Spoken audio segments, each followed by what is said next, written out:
roommates, men. Am I right? You ever have a man take up the entire fridge with bottled water? And you're like, are you serious, bro? And also wonder if another roommate is stealing your coffee creamer. Girl. Sometimes living with people is not fun. So I have recently discovered that there are some people you can live with and some people you can't live without.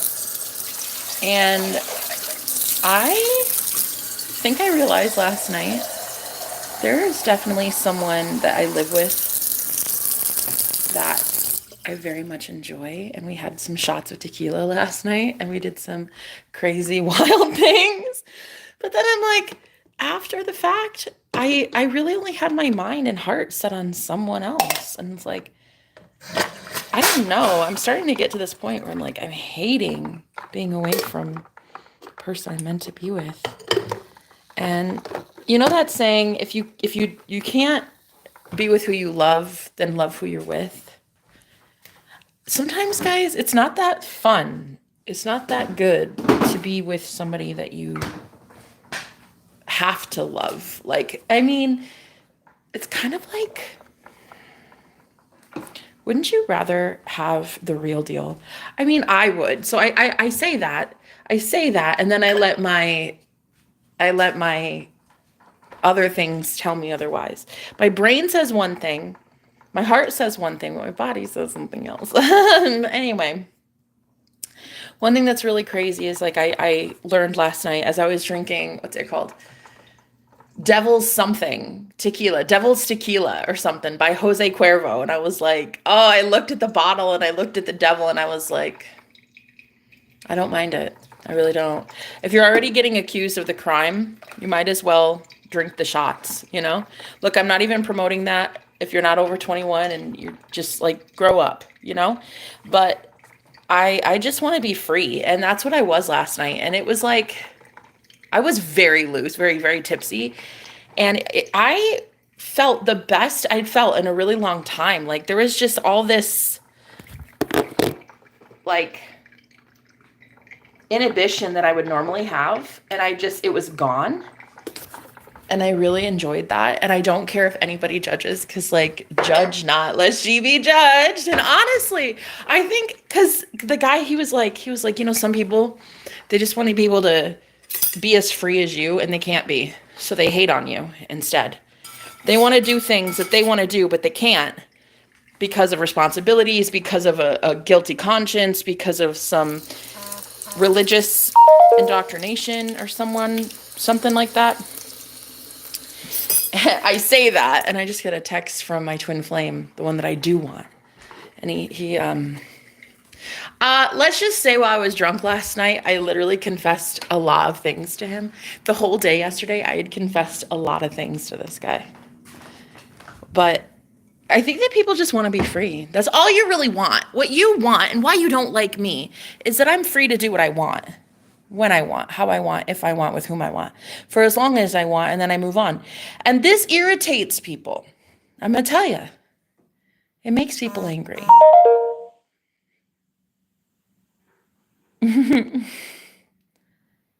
Oh, shit. What was that? Did you fucking hear that?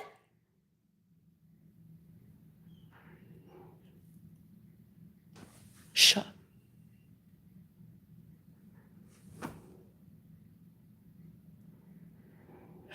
Magic is back. I'm just letting you know, my magician is back in town. He's back in town. I mean, he's actually leaving town, but he's very much back. Damn. He just texted me about MAGA, Make America Great Again, and how it's a spell, how it's witchcraft. And I literally heard eagles outside, or it sounded like an eagle. Sure shit sounded like one, like a bald eagle. I'm free to go to the gym. Abso-fucking-lutely I am free to go to the gym. I'd rather get my workout in other ways, though. You're free to watch somebody that you don't like and hate on the internet for the rest of your eternity if you'd like. You can. It's kind of fun. When you live in your mom's basement, you have nothing better to do, I suppose. But yeah, I could hit the gym or I could get my workout in other ways. And I prefer that. So last night, there was a lot of tequila running through my veins. By far, one of the most fun explorations oh my God, the way I woke up today and I just didn't give a shit. The way that just lowered my inhibitions. The way that I fully could express myself and like there was just, oh my God, like the best. It was the best. And then also too, the crazy ass dreams that came with it, because I don't normally drink, but I had some crazy ass dreams with tequila last night. Like they were very informative. Mainly, like I was getting some information about like what's going to happen soon on the planet, like what is going to be taking place soon for a lot of us, and the energy that we're embodying right now. The energy that the collective is embodying is this really sneaky energy.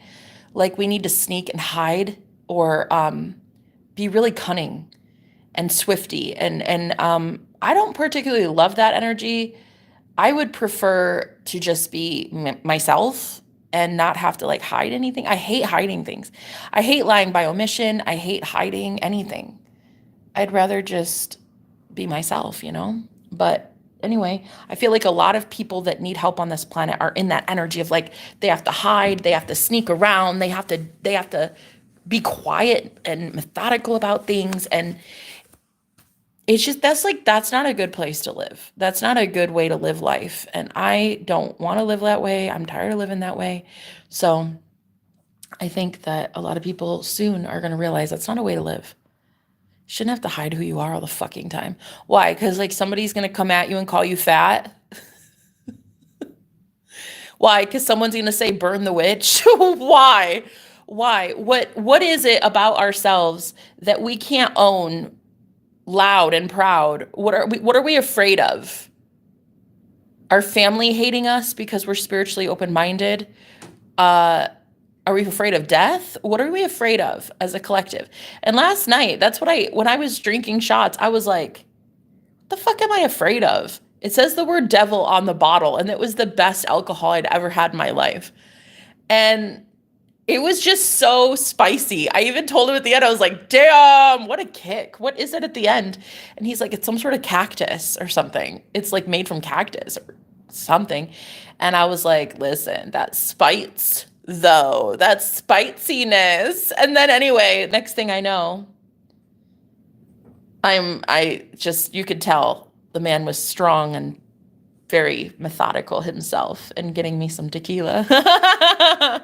He came home with a bottle of tequila home from work, and I was like, what's that? He's like, oh, you noticed. I was like, oh my God, after the worst day, please, thank you. So yeah, I definitely had some fun last night. But I realized something in that there's really a lot that I love about this guy. And I love our relationship. I love how good things are with this guy. Like he is really amazing. He's very, very powerful, extremely powerful. And no ring on his finger. But he is a very high, top-ranking official in the military, and he's not going to be here very long. He's going somewhere else, traveling soon, and I'll never see him again. And as sad as that is, I'm also getting this really, like, I'm okay with it, and I'm realizing that it's kind of nice. Like we're both at this stage where we're using each other as a rebound, and it's working. He's getting over his ex and I'm getting over mine. And I'm not really getting over mine in that I don't want mine back. I'm getting over the rejection. Cause that's really what a rebound is. Let's be honest. A fucking rebound is just you basically realizing like you are that bad bitch and like you shouldn't have been dumped to begin with. You know what I mean? So as I'm with him, I'm like, I see myself from this goddess perspective of like, holy mother of everything. I am a sexy motherfucker. I'm a kink monster, though, I'll tell you. And to see it and have it be like mirrored back to me. He's like, what? He's like, that dude is an idiot. Can't believe he left. I cannot believe he lost you. What a fucking moron. Like, I'm like, yeah, I know. That's what I'm saying. That's what I was saying. Right. That's what I was saying. And it's so great that you heard me. Thank you. That's what I was saying. And so anyway, this guy is just too cool. He's really fucking awesome. Oh my God, the sweetest thing ever. Like, in fact, such a nice guy that I almost feel like I'm tainting him in a way too, because like some of the, like, you might have had a bottle of devil tequila, but I am a little bit more wild than that. And I just feel like I overpowered in so many ways because I am quite an old soul and I know how to do some things. And anyway, he was just kind of like blown away, I think, by some of the things that I could do. And I was like, I'm sorry. Like, I don't know what to tell you. You mess with magic. This is the thing. Like, you can't want a wild magic girl and then try to tame her. No, it's not going to happen. The fucking reason he wanted me in the first place was because I was a free spirit and I'm magical and I'm unattached and I can easily get the fuck over people. And not only can I get over people in 2.2 seconds flat, but I don't fucking need you for anything. Hello, Raven. I mean, I don't need that guy for anything. I need God. Like, I need my inner self. I need my inner world. I need my imagination. I don't need him. Girl, I got 2 vibrators. I don't need him. He's lovely, don't get me wrong, but like, I'm 36 years old and I needed him 0 days of those 36 years. You know what I mean? So to realize now that I am really amazing and I'm seeing it, I always knew I was. Well, I didn't always know. To be real, I didn't always know. But I do now know that I'm really amazing and he's mirroring that back to me. And he said the same thing. He's like, dude, it's his loss. Like, I can't even believe he fumbled you. I was like, yeah, I know. One man's trash is another man's treasure, is another woman's goddess. Like, I actually call myself goddess a lot. And he treats me like one. It's kind of amazing. But yeah, I don't really want to manifest this guy in a commitment. I really do want my ex. I really do. I think that what I like about my ex so much is the challenge with him because he's my twin flame. He is spicy, that one. Oh, that one though gets me, girl. He gets me going. He woke me up to a lot of things. My ex is literally the awakener. This guy is the disruptor, though. That's what he calls himself. He's like, I'm the disruptor. But my ex is the awakener. And so I really want my ex back, and I'm okay. Yesterday, I got pummeled on my live stream for doing readings. Oh my God, so many people were like, tarot, what the fuck? And I'm like, girl, go somewhere. It's fucking cardstock. It's a piece of paper, bitch. I don't know what to tell you. You don't fucking like it, go somewhere else. I'm not here for you. I'm not here for you to like it. I don't throw cards for people that are unbelievers. You don't want to believe in that shit? Well, go on. Science is calling your name. Go to NASA. I don't care. I don't care. Go to a science lab somewhere. I'm not here for that. I like magic. I like looking at the unseen. I like divination. I love divination. I love the mystical, the magical. I love the occult. I love the dark arts. I love learning about what we can learn about. I don't love the parameters that the church set for us. I just don't. I think it's stupid. I think that when we're told we can find God, but we have to find it through this method or through a person or go to God through, I just don't agree. And so I left the church and I found my own way. And if people don't want to find their own way, they don't have to, but you're not going to hate me on my way. They're not going to hate me on my path. See, here in America, we have religious liberties. And so I will practice how I wish to practice. I'm not hurting anybody. I'm doing what I love, loving what I do and getting paid for it. And a lot of people though, they realize now, I think, that freedom isn't free. You have to fight for this stuff. You have to fight for your spiritual freedoms. You have to fight to be able to worship whomever you want or be whoever you want. With me, I got pummeled a lot, like a energetic, like all at one time yesterday during that stream. I was happy, I was lively, I was loving life, smiling, laughing, making jokes, and it just wasn't. I guess it just wasn't appreciated. I guess I don't know, but it really hurt because I got psychically attacked. I was like crying for a little while afterwards. It was like really, really painful. And then I just realized, like, I'm the fucking goat. Like, I don't need to sit here and apologize for being myself. I don't need to apologize for being free and loving what I do. Like, I died for this shit. I died to be psychic. I literally died in 2019. I had a near-death experience in February of 2019, and I divorced my husband. I left my entire family. I left connections that didn't serve me. I left a whole bunch of people, places, and things. And I don't owe anybody an explanation. I'll do what I want with my own tarot cards if I damn well please. My money paid for them. It's my channel, my messages, my clients, my cards, my internet. So this is what I really try to teach people is like, just understand that your authenticity really kills people at their core. Like, they cannot stand it because your authenticity proves to them that they are not authentic and they don't have the freedom that you do. And it's okay, but that's a them thing. They have to go figure that out. You shouldn't stop being free because other people don't feel free. You shouldn't stop being a tarot reader because other people are like, shame on you. Shame on me for what, bitch? For what? For believing in something that I can't see? Okay. What's my crime exactly? For believing that we don't die? For believing that our souls are eternal and continue on and on and on and on and on and on and on and on and on forever? Like, that's my crime? That's my crime against humanity, is that I believe that none of us die. Really? Okay. Okay, bye. Bye, Felicia. I don't know what to tell you. I really don't.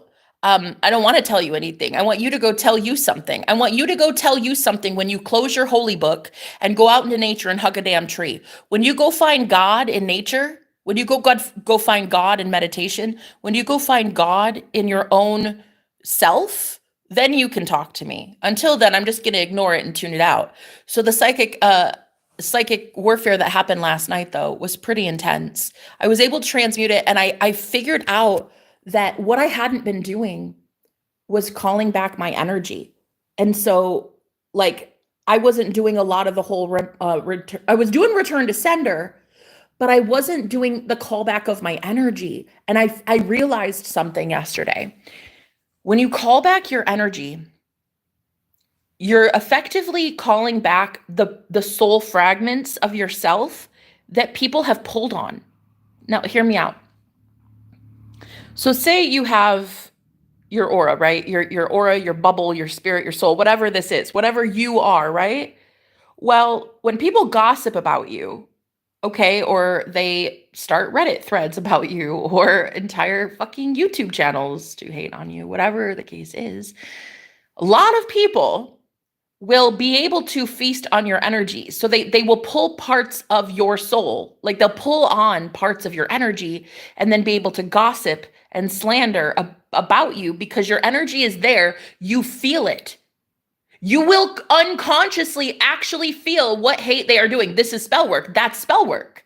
You will unconsciously feel how a group of people with malice in their heart towards you are gossiping about you. Your soul will feel it. Your unconscious will feel it. Like, you will start to feel ugly. You'll start to feel lazy and like not trying. So this is where people start to go broke.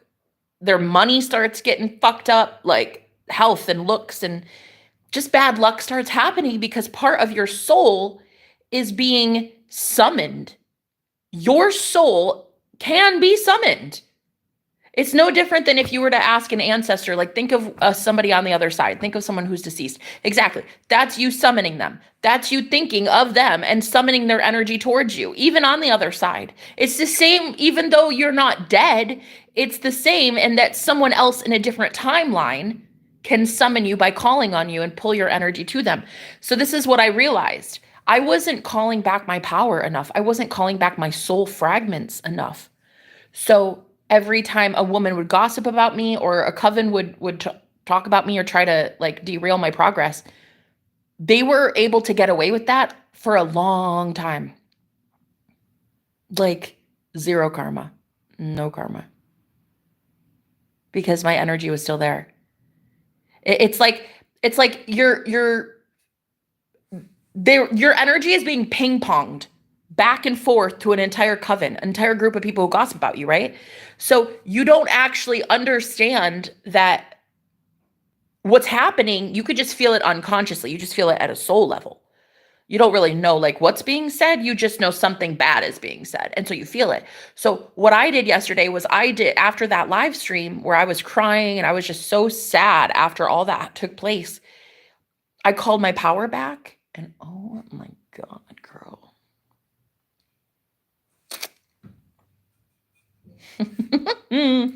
Fucking progress. I'll tell you, the 3D started conforming. I started getting my manifestations instantly. I started getting text messages from the guy I've been trying to manifest. I got so many text messages from him because it's like all of a sudden he could feel my energy is mine. Like all of a sudden your soul rubber bands back into your physical body and people can't gossip about you anymore. It's almost like what's being ping-ponged back and forth now is that coven's hatred. That coven that at one time was feeding on your energy, they're not going to have that energy to feast on the more you call your power back. So what the fuck are they going to feast on? What are they going to have? Each other. That's it. And honestly, anyone with that much hate in their heart is not a good friend to be around. So truth be told, narcissists deserve narcissists, bitch. I hope you all just like go after each other. Shit, I don't care. I'm not there. I don't give a fuck. Those timelines are being completely dismantled. There are so many realities and timelines that are being shut down because you're not there anymore. You're not entertaining it. You're not condoning it. You're not talking about it. You're not there. You're gone. Those timelines are shutting down. And so this is where you guys feel that ripple effect. You feel like everybody's at war and everything's so angry and chaotic. It's because timelines are literally shutting down. People cannot jump from that timeline to your timeline. Why? Because your vibe is way higher than theirs. Your vibration on the timeline that you've set for yourself, the course that you set for yourself as a free will being, they cannot jump from their shit timeline with their nasty ass karma and their nasty ass energy. They cannot get from that timeline to yours. So it's shutting down. They will never be allowed to harm you ever again. There's a difference in vibration. There's a difference in frequency. So when you call back your power, like I did yesterday, oh my God, basically all they have now is their own energy. And a lot of them are energetically depleted. They don't have energy. That's why they pulled on yours in the first place. They don't have their own energy. They don't know yet that they are gods. They don't yet know that they are eternal source. So when they don't have their energy levels back to themselves, they are going to realize that they are attached energetically to a lot of energy vampires. And we're talking covens, guys. Covens are being exposed. When you pull your energy back as the sacrificial lamb, entire energy covens are going to be exposed for who they are. And when that happens, it is going to cause a ripple effect in everybody's life that is attached to that person or that coven, that group, whatever, that church, that family, whatever. Because modern day witchcraft does not have to be you sitting around a cauldron at nighttime under the fucking full moon doing some candle work. That's not how it is. That's not even modern day witchcraft now. Yeah, you could feel it in your soul. Exactly. It's modern day witchcraft anymore, guys, is after church on Sunday, going to Starbucks and gossiping with your friends about somebody at church that just is going through a divorce right now. Or your mom and grandma talking about your finances and the business idea that you had. Like, modern day witchcraft is not something crazy. It's not like, oh, I need this like entire ritual and I need like blood of an ox and I need that. Oh my God, it's not even that anymore. It really isn't, guys. Spell work is just literally just speaking. And people that have been speaking death over your life, you're superseding it. You're actually above that. You now vibrationally, your frequency is so much more risen above that lower frequency of death and decay and lack, that now you speak life over yourself. When you speak life. And because you're free and you're sovereign and you have free will, and we're all waking up on the planet, we're all waking up to the fact that, whoa, wait, we have free will? Wait, we're sovereign beings? Wait. We're spiritual beings having a human experience? What? We're all waking up to that. And when you wake up to that fact, the only thing left to do is call your energy back, give it to yourself, and become a powerful God that you are. And realizing, though, that no one stole your power. No one stole that from you. Don't be a victim. Don't be a fucking victim. Don't do it. It's tempting. It is. Oh, I got trapped in that. As a girl who was trafficked in 2024, listen to me. I am not a victim. I allowed that shit to happen. I was the stupid, young, naive, dumb girl who got into a bad situation without common sense. I did that. I gave my power over away to a coven, and I didn't realize that I was doing it. When I realized what I was doing, when I realized it was bad, I was like, oh, wait, oh, shit. Never mind. No, thank you. I don't want that. I don't like that. I don't actually approve of a dark coven using someone's energy that isn't their own. Like, if you want to have a coven of witches, honey, have at it. I love that for you. I love spiritual freedom. I fucking love it. You know I do. You know I love me some witchcraft, honey. Okay, you know I love me some craft of the witches. But what I do not like is when you harvest that energy from someone who is not conscious, not consciously aware of what is happening to them. Okay? That's the only problem I got. I love me some witches, and I love me some cauldrons, and I love me some spell work, and I love me some spell books. But what I don't love is doing it at the expense of someone who is unconscious. Okay? That's why it's all above board. When I do anything with anyone, it's all above board. I am very transparent in what I want. I'm transparent, and when you go to sign a soul contract with someone as well, when you collaborate with someone, when you sleep with someone, make sure that everything's on the table. With the guy that I'm sleeping with right now, he knows as well as I do that we're using each other for a rebound. We both agree to the terms. We agree we're not contacting each other after this. It's just a hookup. It's for healing. It's to see how powerful we are. It's to see how good sex is when we're with somebody who cares about us. That's it. And when those terms ever get changed, either by me or by him, for instance, if I catch feelings and he doesn't, okay, the terms have just changed. Therefore, the contract would be null and void and he's allowed to leave. And I would get a lot of spiritual repercussions if I were to go chase that man. If I were to be emotionally codependent on him, that is where spell work actually will start to bite me in the ass. Because it's not a contract he agreed to. Do you see what I mean? So soul contracts are not always bad. A lot of people want to sign soul contracts in this new phase, and you should if you want to. If you are with a sovereign being who knows that they are sovereign, taking advantage of somebody who is not sovereign and doesn't make free will decisions, that's a whole different thing. Okay? That is abuse. That is using your gifts as a witch, as a shaman, as a whatever you are, as a practitioner. That is not good. And I do not stand for that shit. And nor do the ones that sent me. Okay? The ones I work with don't give a fuck. We will come in and disrupt that ass. We will make sure that if we enter your coven, that everybody in that fucking coven knows that you're a false prophet. I've already done this. I did this last year. I got involved. I went in September to a coven. I didn't know it was a witch coven. I had no idea that there were 3 full-grown ass witches living in that house. I didn't know they were witches. Had no idea.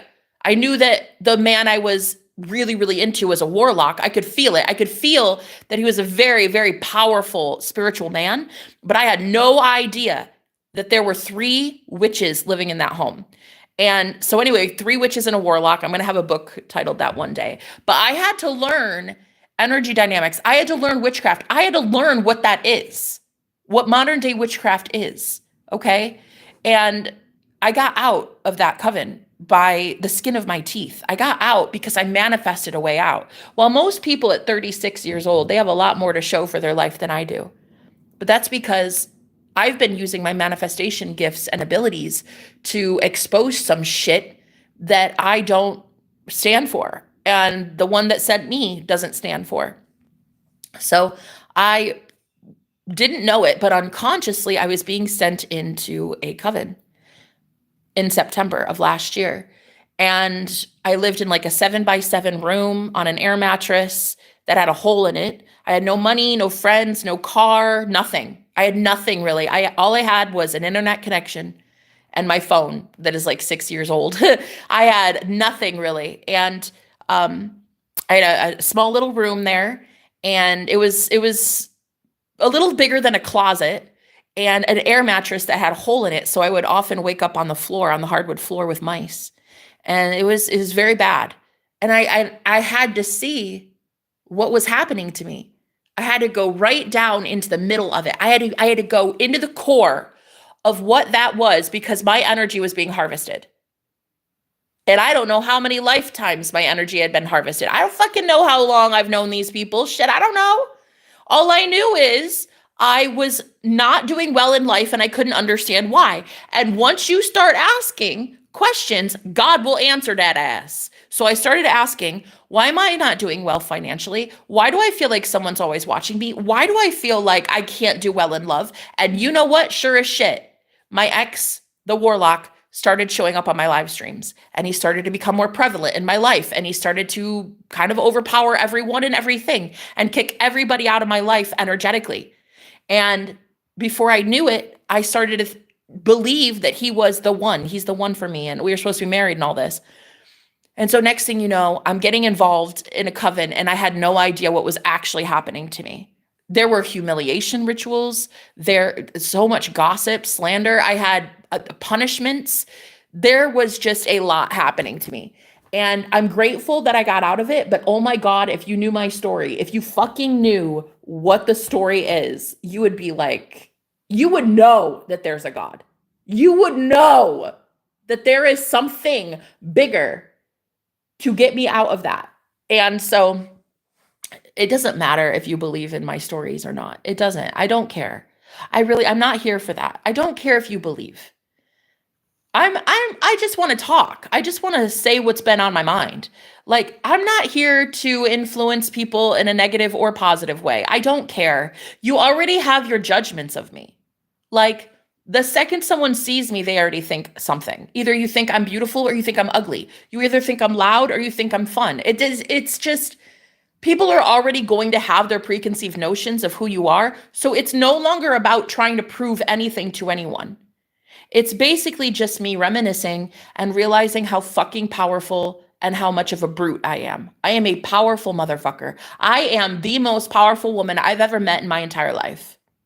And I love to hear myself talk. And so if anybody doesn't like that I throw tarot cards or talk about demons or demonology, or my twin flame who's a high priest and we talk about ghosts and angels and portals, and you don't like that shit, I don't know what the fuck is wrong with you.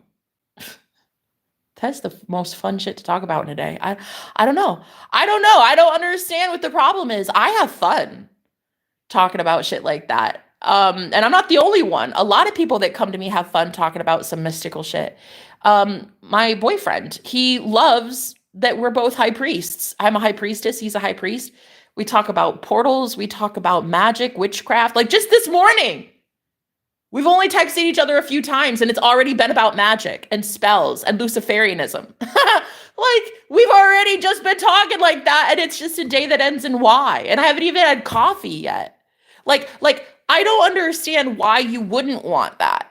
So for people that hate on me because I'm so free in being myself, like I guess what you're really angry about is that you're not yourself and that you don't get to be free. And that is a you problem. You shouldn't send hate to somebody that is just free. And it's not going to happen anymore. And this is the public service announcement I'm trying to make. Yesterday, I got bombarded with that dark magic. It was so bad. Girl, I was crying for hours. I was in pain. I was in pain, like physical pain, emotional pain. It was so bad. I was writhing in pain. And I realized like spell work is absolutely real. A lot of people get together and they converse about you. And then boom, somehow it gets triggered. Either they show up in your reality. Mainly it's that. Like say it's a family that you don't ever talk to ever, but they've been gossiping about you for a year. Well, once you meet one person that has been doing that work, I'm convinced that you just meet that person for 5 minutes again and boom, it triggers some sort of warfare. It triggers some sort of like karma that the universe thinks you are owed because there was magic being done on you. So this is just my opinion. And I don't know, correct me if I'm wrong. And I love learning. So I'm probably wrong about this, but I have found that there's always a trigger and the trigger is conversing or meeting somebody, even in the dream space, seeing someone that is in a coven that has hated you for a while. And it just, boom, they're the delivery person to that dark magic. And so yesterday that happened. There was so many people, I think, from my past watching me laugh and have fun.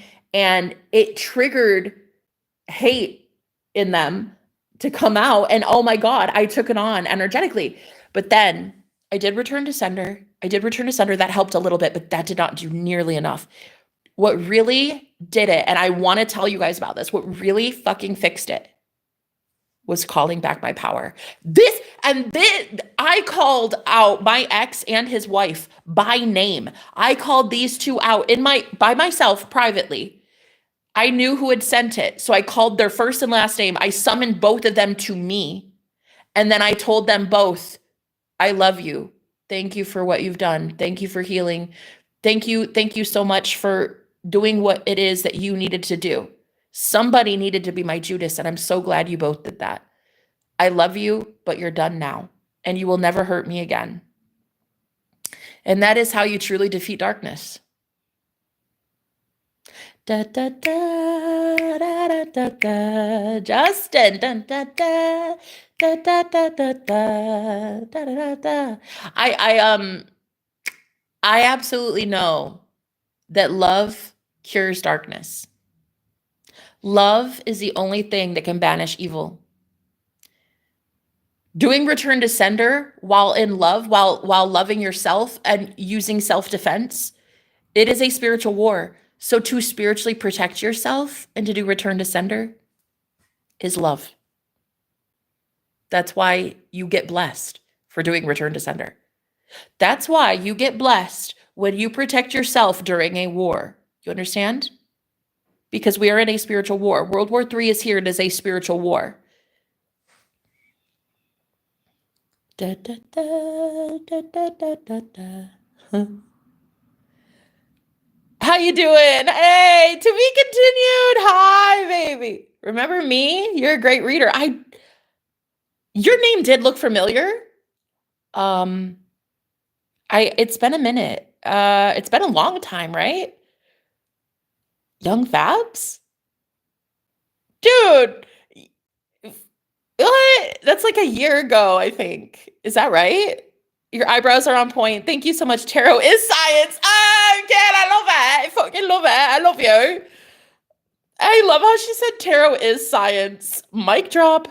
I missed your last live. I was in so much regret. Oh, Marilyn. Please don't, baby, don't live in regret. For what? For what? You're here now. Who cares?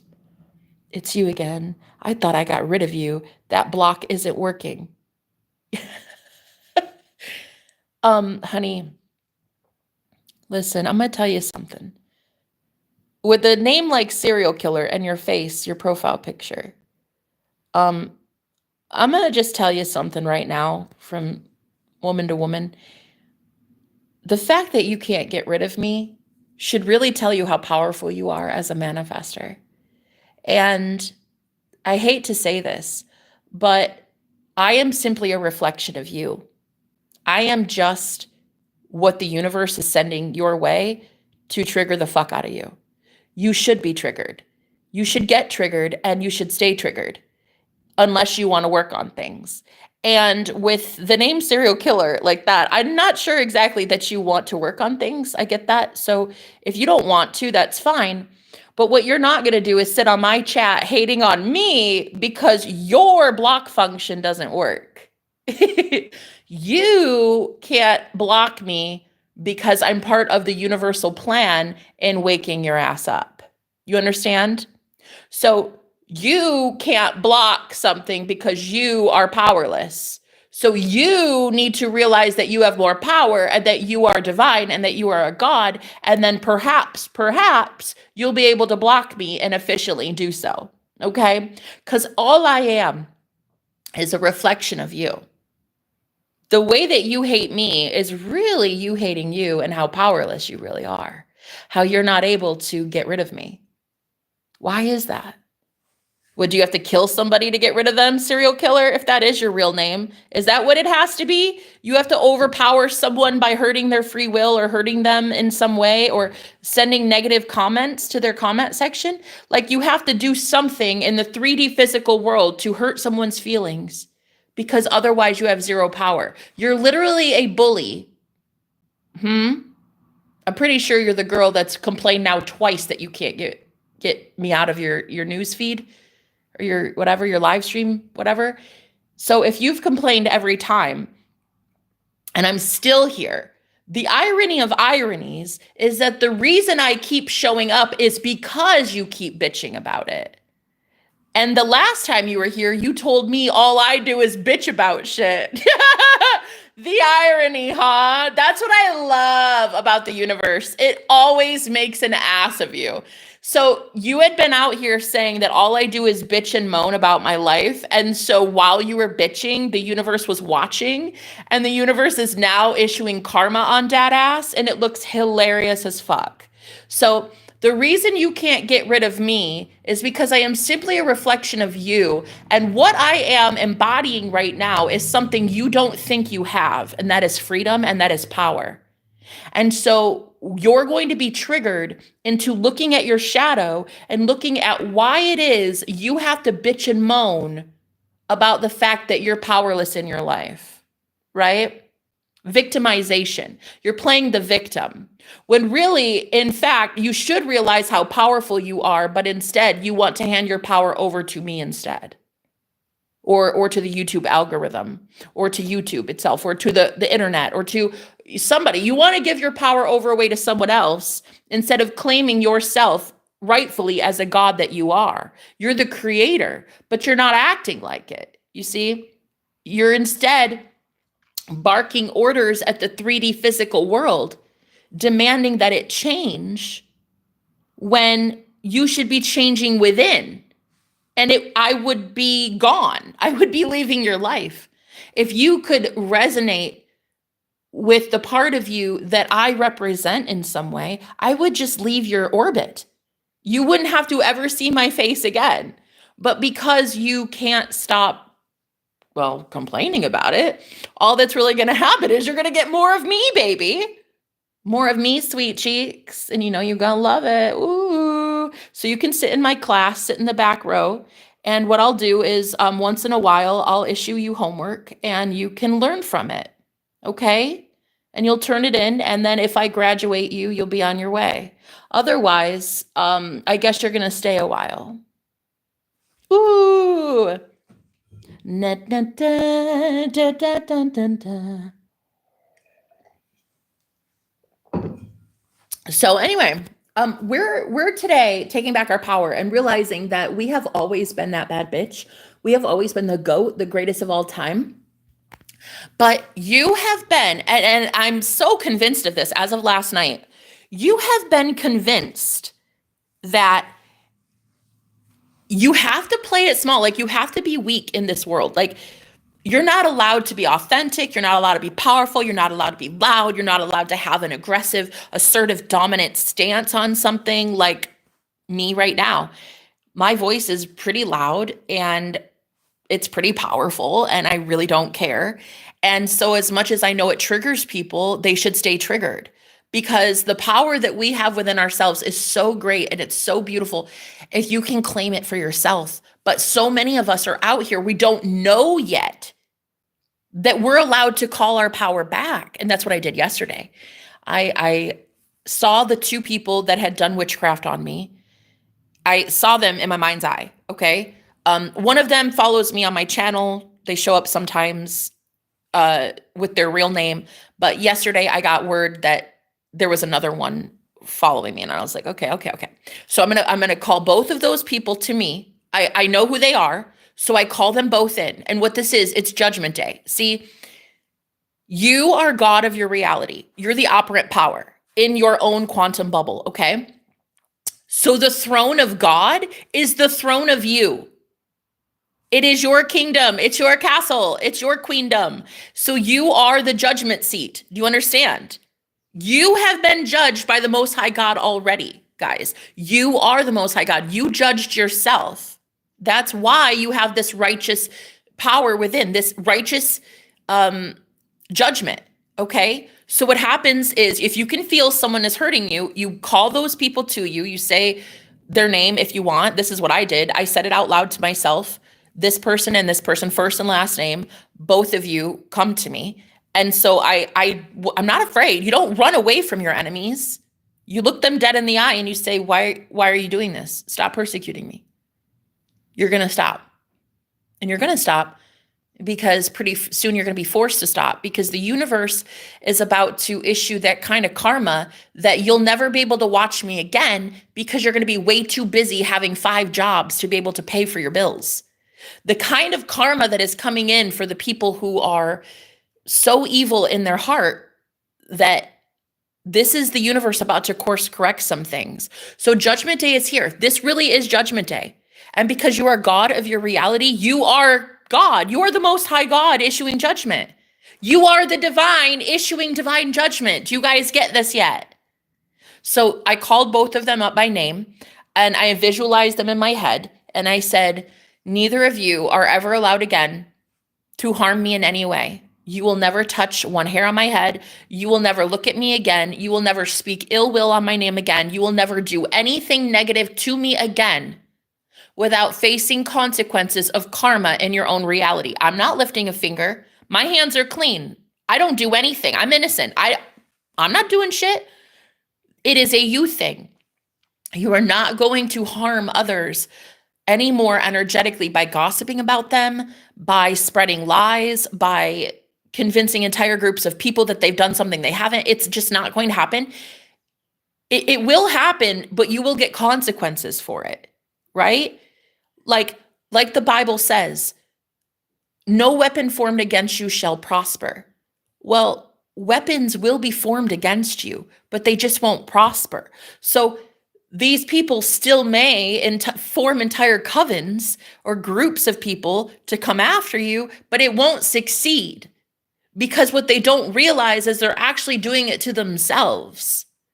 When your vibration hits a certain level and you get higher up in vibration, which means you have more pain relief and you laugh more and money comes to you quicker and easier, and you hit all the green lights and you see beautiful things in a day, it's because your vibration is higher. And when your frequency is at a higher level than those who are targeting you, what happens is it's a natural boomerang effect. Naturally, those people hating you will receive what they're sending out, because it will try to enter your field. It will try to enter your aura, your energy field, and it can't. It is like a force field, especially when you have an open heart chakra. When you live through love, your heart chakra is open and it's expansive and it protects you. It has its own electromagnetic frequency. Your heart chakra can protect your entire body. And that's why a lot of healthy people who live through love, they don't have heart attacks. They don't have chest pains. They don't have stuff like that. But people who do, who have a heart chakra blockage, they have coronary heart disease and heart attacks and strokes and stuff like that. So with an open heart chakra that is aligned with love, you can literally protect your aura, and anything and anyone sent to harm you in any way, it ricochets off of you and goes right back to the sender naturally. You pretty soon, you won't even have to do these things that I'm telling you about right now. The only reason I'm even coaching you guys on this stuff is because I just learned last night how powerful it really is. I called up these two people to me. I closed my eyes. I called them right to me. And I said, I love you. Thank you. Goodbye. I love you. Thank you. Goodbye. And I wished them well. I wished them that they would eventually learn how to find unconditional love within themselves. I wanted them to find God. So even if they are your two biggest enemies or your two biggest haters or whatever, you still can love them. And this is when their karma will take effect. Because, and this is why it works. Because your frequency stays elevated, your higher frequency of love, which is the highest frequency there is, you stay in love despite having negative things sent to you, it naturally ricochets off of you and goes back to the sender. So loving your enemies really does powerfully send karma back to your enemies. It really is that there is a logical explanation as to why this happens. It might not be scientifically backed in that there's like studies on this shit, but I mean, it makes sense in that you are higher vibrational than your enemies. And when you love them, it sends them to a timeline that they created for themselves. It ricochets darkness off of you and sends it back to them. And then their karma starts. This is why a lot of people get so upset that those at the top, politicians and leaders and evil people, right? They never get karma. Well, they never get karma because we never love those people. It's so easy for us to hate the dictators. It's so easy for us to hate tyrants, right? The false leaders, the false prophets, yeah, it's easy for us to hate them. But when you can actually love them and appreciate that they are existing because you as a God created them accidentally. You made that version of them show up. You're no longer a victim. You have to know that ye are gods, and you created hell. You also create heaven. It is all you. When you can love someone and send it back in a way that is like, I don't need you to love me, but I'm going to love you. I'm going to forgive you by loving you. Okay? I'm going to show you that you do not have to feel empowered and excited about hurting me anymore, because taking your power back, they will never have your energy signature again. This means that they won't be able to pull on the right you. They're going to try to do spell work on the wrong version of you. Does that make sense? You're pulling back your energy, you're pulling back your soul, so they don't have the right you that they're doing spell work on. It's a lesser version of you. It's an old form of you. It's a more bitter version of you. It's whatever they think you are. That's the version that they're doing spell work on. And so really what it is it's spell work on themselves, because they only see you through the lens of themselves. When they look at you, they see themselves. So they're going to do spell work on themselves from here on out forever. That'll always be that way. That's what spell work is. That's what any words we speak, any thoughts we think. Spell work, honey, spells. Spells is just spelling words. So if spell work, if your enemies do spell work now, your energy is no longer there. The only thing they're going to do is spell work on themselves. You see? It really is that simple. But anyway, I noticed this yesterday when I called back my power. Let me do it again right now. Hold on. Yeah. Try it with me. Just say, I call back my energy. I call back my soul. I call back my essence. I call back my power. I call back my aura. I call back my empathy. I call back my love. I call back my essence. I call back my energetic signature. I call back all of it. I call it all back right now to me, blessed and transmuted in the highest white light. I call it all back. I call it all back. I call it all back. From all of you. From every person, place, thing, location, group, organization, website, corporation, church, everything. I call it all back across all time, space, dimensions, realities. It's mine.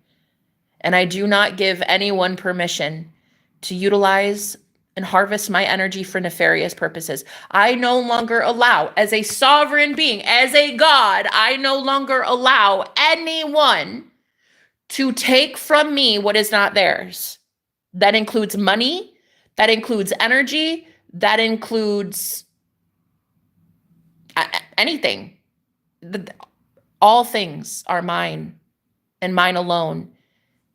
In that, if I claim it as my own, it is mine. If I keep trying to manifest a reality for myself where I'm abundant, that is the reality I'm going to connect with. And the way that you connect to it is by just claiming it and energetically staying in alignment with that higher version of you that already has that thing that you want. See, here's the kicker though. It sounds easy. Oh yeah, just keep saying you're a millionaire. Just keep saying you're a millionaire. Keep believing it. Keep just aligning with it. It is easy. It is simple. But the problem is, and I'm convinced of this, guys, the problem is a lot of us do not understand witchcraft. A lot of us do not understand spiritual manipulation. And so your aura, your essence is fragmented. Your soul is fragmented into a lot of different covens, a lot of different groups, a lot of different people that like to keep you in their timeline. Once you call your power back, give it back to you, it'll be so much more simple and easy throughout the day to be reminded to think that positive thought about your money, to be reminded, think that positive thought about your lover, about your healthy cat, about your family member, about your pet that is healthy and alive and happy. And it'll be so much easier for you to remember that version that you're claiming, that you have been investing into. You're the one that spoke life over yourself. You're the one that says, I am rich, I am amazing, I am powerful, I'm happy, I am healed, I'm in love, I'm chosen, I'm wanted. You're the one that did all that. I mean, you spent like a lot of time and a lot of energy getting yourself that higher reality. So you're absolutely allowed to claim it for yourself. And the only reason you're not, in my opinion, is because there is some level of psychological or spiritual warfare, psychic warfare in some way that you don't understand yet. And that's just my opinion. I could be wrong. I'm sure I'm wrong in that it's not the only reason. But there is a big, big emphasis on spiritual manipulation happening on this planet in the form of energetics. in the form of energy harvesting that I very much know about. I have very much seen. I have witnessed so many times in 3 different cults that I've been in. Not only that, but also being harassed and stalked on the internet as well. I get dox threats and death threats all the time. I used to. I don't anymore because I don't accept that version of reality. So though there are a lot of people that are going to send energy your way that they they feel entitled to hurting you, knocking you off your throne, you're the only one that can allow it. Like evil eye, hexes and curses and jealousy and envy and stuff, that exists. But it only can take you off of your path if you allow it. And most of us are so used to allowing it because we gave these people power. Entire covens, groups, churches, communities, families, we gave them power. We said, oh, so-and-so can send me evil eye and they can ruin my plan and my relationship. So I'm never going to stand a chance. Honey, you're God though. You're the only one giving this person permission. You know? You're the only one telling them that their evil eye is something. You're the only one. Tell your subconscious a different story. Tell your subconscious mind that instead you're more powerful than any coven that's ever been existed. And in fact, the more covens that exist to try to harm you, the more powerful you become. Give your story a totally different meaning. This is the way I see it. Anybody who wants to sit around gossiping about me throughout the day, I thank you very much.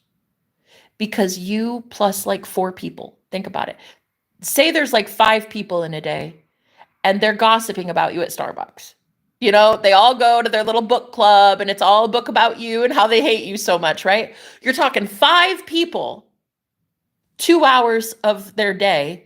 That's 10 hours of pure energy that is sent your way. Free energy. That is amazing. If you want to transmute it, because it's negative in that it hurts, in that they're not great comments, but it's still energy nonetheless. So what you could do is you could transmute it. You could have all of that energy for free. Somebody gave to you. It is a gift. Gossip is a gift.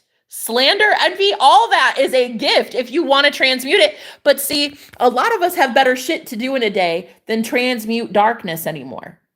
We don't want to take on the gunk and the depressing vibes of somebody and then transmute that shit. We don't want to. We want to just go enjoy the good life. We want to just go enjoy people who actually talk life over us. Tell us we're beautiful and we're amazing and be happy and hug a tree. We'd rather do that. So what we do instead now is we return all that dark energy back to the sender, all that darkness. Because like, though it's 10 hours of free energy, I could also go talk with my 5 friends for 2 hours and get energy I don't have to transmute. You see what I'm saying? So guys, what it is really is it's just us learning the ways of witchcraft.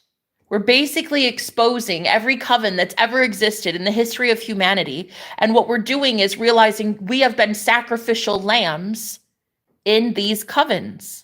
We have been the reason they even exist. We gave our power away to these people and they got their panties in a bunch, okay? And they thought that they were somehow powerful. They're only powerful because you made them that way. They're only powerful because you convinced your subconscious that they are powerful. Once you know that you are more powerful than they are, I don't care if there are 8 billion people in one coven coming after you, you are the most high God. You are it. You are the operant power in your reality. Not one hair on your head will ever be harmed again. That's it. That's how you know you've made it. That's how you know you're truly free. That's how you know you're sovereign. That's how you know that you're a god and you're about to make this matrix your bitch. That's how you know that not one coven member or one coven or one church group or one family member will ever hurt you again. What's there to, they can't hurt you. You've already transcended it. Mm. Hello, Tim. How you doing? Thanks for being here. Hey, Lucifer. How you doing? Hey, Lucy.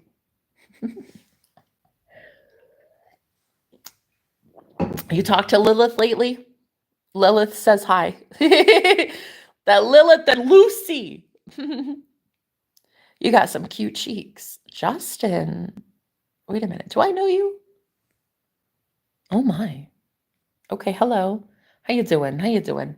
Anyway, so I'm just trying to teach you guys how I got out of cults. I got out of 3 covens.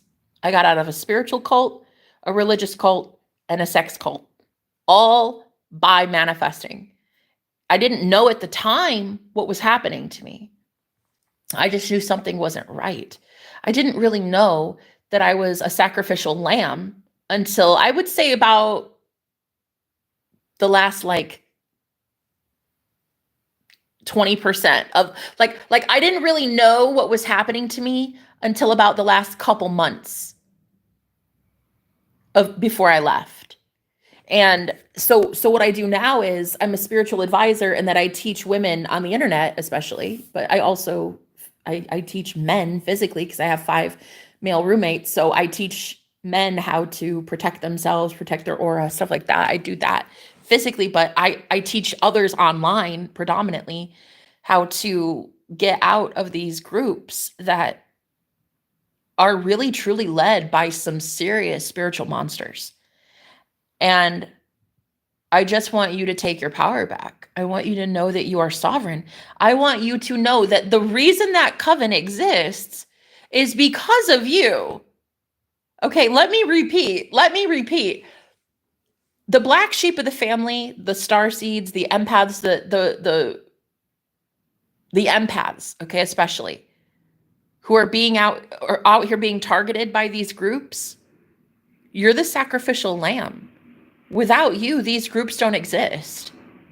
So I'm just trying to teach you and show you that your abundance is guaranteed. Your reality is guaranteed to shift in the positive for you, but not just because you're getting out of a cult, but because you're actually claiming divine sovereignty of your soul. And that is when you can claim a reality for yourself, you see, because a coven is going to try its best using multiple members to do spell work to get you in a timeline that they want for you.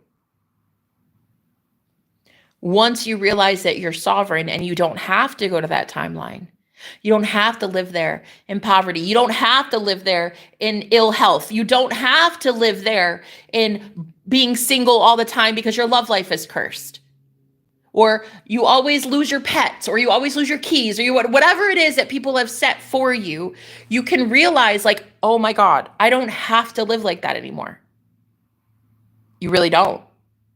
You are now sovereign. You are now able to, as a sovereign free will being, you are able to say, no, I don't want that timeline. I want to align with this one instead. This is the one I keep manifesting. This is the one I keep scripting about. This is the one I write in my journal.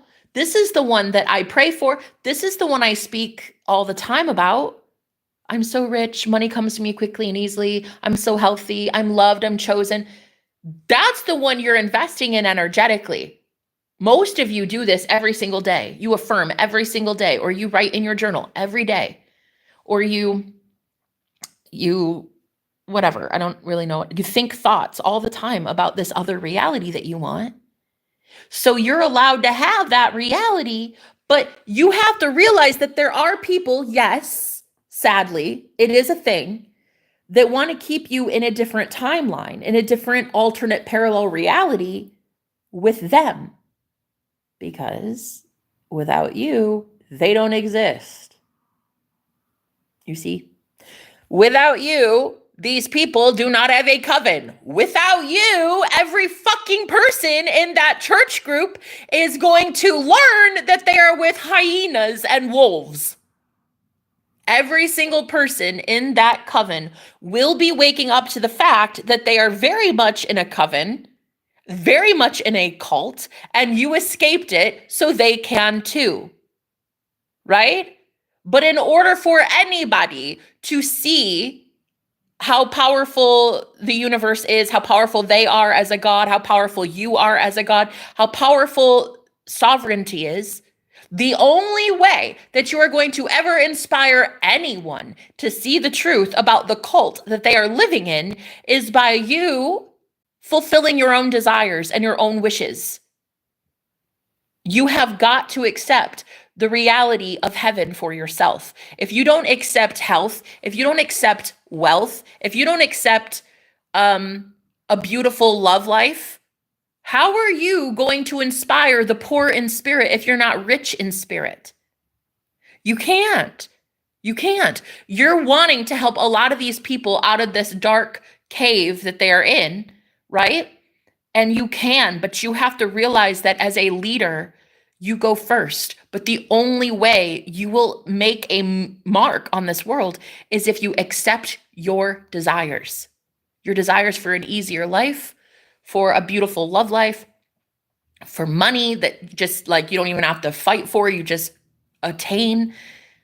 Good luck, green lights everywhere, amazing parking spaces, just living a life that is worth living. And until you live that way, you're not going to convince anybody of anything. And so yesterday I learned this. I learned this really cool technique, and I wanted to teach you guys it just now. I did a live stream and I felt a lot of psychic attack. I felt like people were hating on me so bad that I even cried for like hours after the stream. And I did one thing that actually shocked me. It was so cool how it worked. I brought to my energy, I brought to my imagination, I closed my eyes and I saw the two people that I knew were doing this to me. And I know them personally. And I know that they do this. They're both practitioners. One's a magician, one's a witch. So I know that it was them. So I brought them both to me in my imagination. And I saw both of them. I even said their names out loud. I said both of them. I said their name out loud just by myself in the living room. I imagined them both standing in front of me, and I loved them. I told them in my head and out loud, you will never touch me again. Whew, you will never harm me again.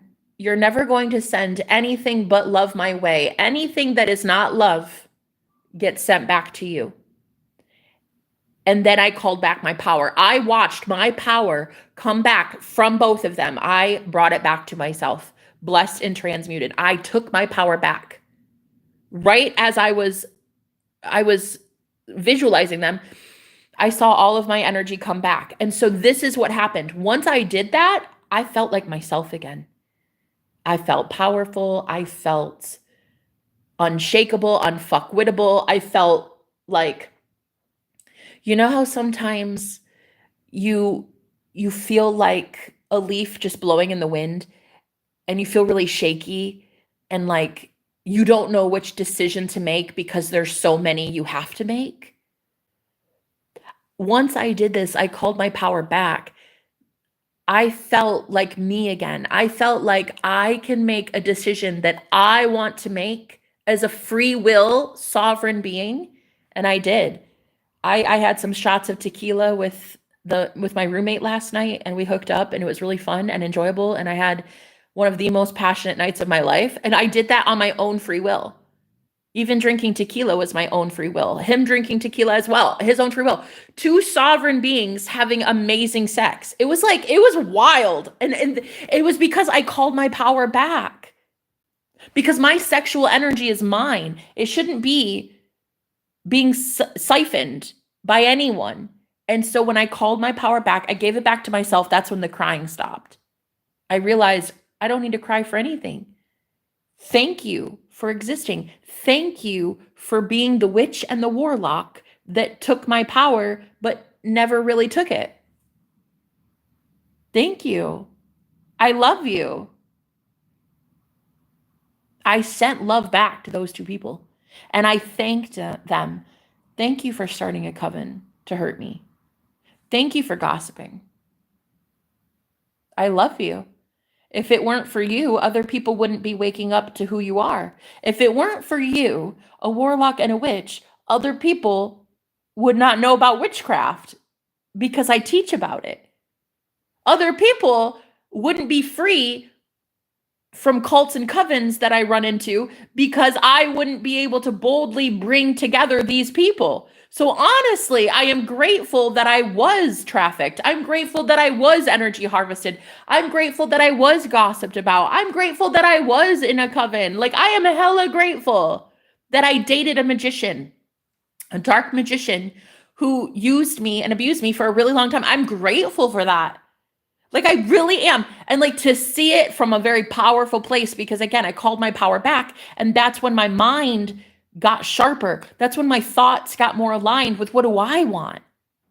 Not what do 70 people in my energy want? Because 70 people in my energy want me to be homeless and impoverished and starving and dead. But me, my power back to me, what do I want? Oh, I'll tell you what I want. I want the shit I've been scripting for the last year. I want the shit that I've been affirming for in my head. I want the man, well, I want the men that I want. I want the fun that I'm having as a woman, as a single woman in my life. I want to have shots of tequila and have really kinky sex. I want what I want. And so to realize that you are a true sovereign being and you can have fun on this playground called the universe. It's a playground. You're the student at recess playing on the playground. The playground itself is inanimate. You can play on the jungle gym. You can play on the swings. You can have whatever you want. You are the child on the playground. And if somebody else is convincing you that you're not allowed to go on certain things on the playground, you're going to live your life forever feeling like someone else is more powerful than you. So when you get to be in your own sovereignty and you call your power back, you realize that you only want to be with people who are also sovereign beings. And they know that they are.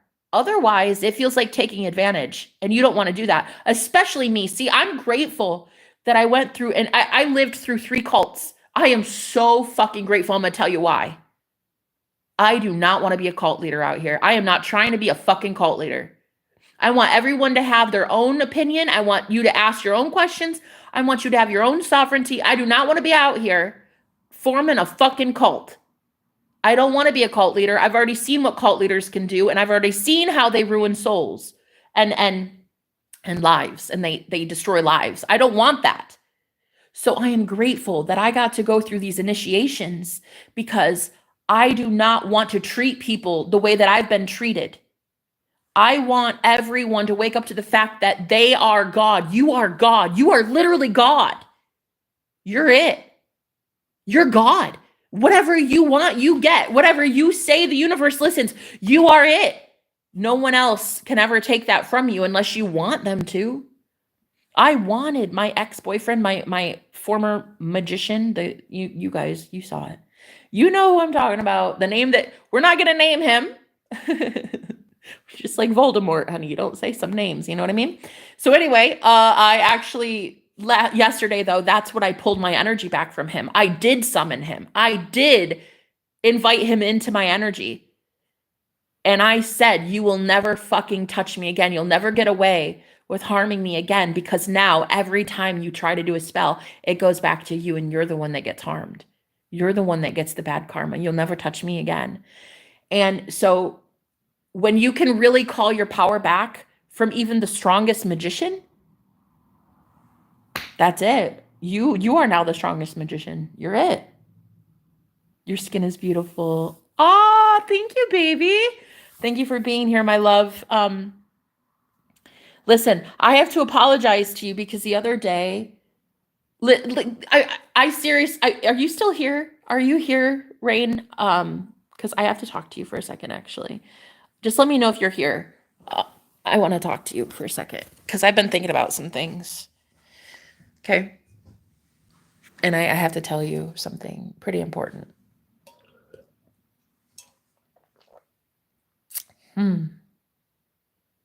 So yeah, I did this. I called my power back. And oh my God, it's like, oh my God, I can finally make decisions as me now. I was making decisions as like 75 people in my energy. And honey, you're not you when you're 100 people, okay? You don't even make great decisions for yourself. And you don't find yourself wanting to speak abundance. You don't find yourself wanting to visualize your twin flame union and marriage and good friends and good food in your fridge and like all the healthy things that you want in your life. You don't want to do that when your unconscious can feel that other people want you dead or want you poor or want you living on a park bench. You know what I mean? So I had to pull my energy back from a whole bunch of people who want me honestly dead and silenced and shut the fuck up.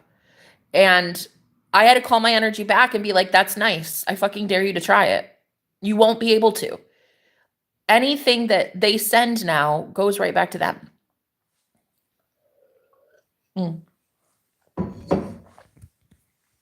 So I guess you left. I guess I guess my friend left. That's okay. That's okay. I'll talk to you soon about it because I really just wanted it. I don't know if you're here, but I'll definitely talk to you soon. I wanted to tell you that I was really sorry the other day. You were literally relaying to me what my belief was about my twin flame union. And so when you said, fuck that guy, I got really mad at you because I wanted to manifest my ex, and you were representing the 3D version of reality that had to defy me. Because up to that point, I had bitched and moaned about him. I'd complained about my ex. I basically made you hate him. And then when you said, fuck that guy, not him, Jenna, anybody else, not that guy, I yelled at you and I got mad at you. And I even unmodded you. And I'm really sorry about that because honestly, you're not the problem. You were just showing me a version of reality that I could either acknowledge or I could dismiss. And I should have just been able to say, oh, it's okay, honey. I love you, but I choose, and I choose him, you know? Oh, I miss you too, Marilyn. I'm like, cause I love you. Oh, Marilyn, big hugs, baby. Big hugs. I love you so much. I love that we found each other. I don't know how that happened, but oh, I love you so much, Marilyn. You really are such a great girl. Oh, I love you. And I just wanted to tell May Rain 77, I am sorry from the bottom of my heart. I got kind of snippy. I did. I got kind of loud with you, and I'm so sorry. I just made you a mod again because I really love you. I think you're an amazing girl. And you're an amazing mod too, may I just say. And I didn't mean to hurt you. I was just so offended that you would oppose what I wanted and that I wanted my ex back. But I had convinced all of you that he's a douchebag. So it's not your fault that you're like, fuck that guy. He dumped you on your birthday. Yeah, no, I know. I can't really blame you for that. In fact, I should actually be grateful. I should be thankful that I have friends that give a shit about me that much, you know? Like, thank you. But that's not the version of him I'm bringing in. I already dumped that guy. That guy, he thought he dumped me, but I dumped that asshole. The one that could dump me, that's not who I'm manifesting. I'm manifesting a king. I'm manifesting my husband. I'm not manifesting a douche nugget who dumps me. So if I'm not manifesting a lower version of an egoic player with 3 girlfriends, which by the way, he can fuck himself on that one. He told me the other day he has 3 girlfriends. Boy, bye. I'm not manifesting that. I'm going to ignore that reality. That is not what I want. I'm going to instead go within and visualize the version of him that I do want, because that version already exists. There's another version of him that already exists. One that is sorry. I got 2 apologies from him already. He went from telling me, I'm not interested, lose my number, to yesterday begging to come over here, begging and pleading, can I please come over? Because he's leaving town. And he wanted yesterday to be our last day that he wanted to leave on good terms. So he apologized for being mean. And he said, can I please come over? I have gifts for you. I really want to give you a gift before I go. And the live stream that I did, there was so much psychic hate that came my way that I actually cried. And it was so bad that I didn't claim the version of reality where he came over, so he didn't come over. So it's okay. That's fine. You cannot mess up your manifestation. Sure, there may be a little bit of a delay, but that's because I was wavering. That's because instead of me saying, oh yeah, of course he loves me, of course he's here, of course he gave me the gift, of course we're together, I instead thought and allowed myself to take on hundreds of hate comments and internalize that shit. And then I felt so unworthy that I just manifested the version of him that didn't come over. I manifested the version of him that said, never mind, I'm sorry, something came up, I can't come over. You see, if I would have been truly in my power and realizing my worth as God, I would have claimed the version that came over with heart in hand and gifts in hand, by the way, too. Also, he was going to give me a gift, which I am so here for. I love it. But he didn't come over. And again, it's because I had convinced myself that all of that psychic warfare could impact my energy, and it did. I assume it can happen, so it did. I assumed evil eye is still a thing and can hurt me, and so it did, right? Now, I also assume, though, that if I call my energy back, I call my power back, I get to make decisions as a sovereign being. So I will now claim the reality that I want for myself, which is very much this man giving me gifts and other things. I will have my sovereignty given back to myself, and I will do what I want. So I just wanted to tell you that what I did yesterday was very powerful. If you know the name of the person that is harming you, targeting you in some way, maybe it's a family member, an ex-boyfriend, could be anybody, right? Pastor. I want you to summon that person to you in your imagination. I want you to call them by name in your head or out loud, whatever. Just by yourself. You don't need anybody for this. I want you to see them visually or just imagine their essence. Imagine that they are listening to you and you tell them the fucking truth. You tell them what it is now. So I called this man out by name, my ex, the dark magician that definitely knew what he was doing when he harmed me. And I called him, I summoned him in and I thanked him. And I said, listen, from now on, neither of you are going to harm me in any way. In fact, you now both work for the Most High God. Now both of you work for love. Both of you now are going to be getting such karma because you have to be course corrected. The universe has to correct you because you've not been aligned in love. You've been aligned in hate. So now what's going to happen is you are now going, and you rewrite the script for these people right in front of their face, okay? You now both work for God. And in doing so, every single person in your life that you have been impacting in a negative way, they now see you for exactly who you are. And because of this, God, just like in the story of Moses, God is setting all of the captives free. God is freeing his people. So anyone that is trapped in the coven that you two have will be getting freed. Why? Because I am God and I fucking say so. I'm Moses in this story, huh?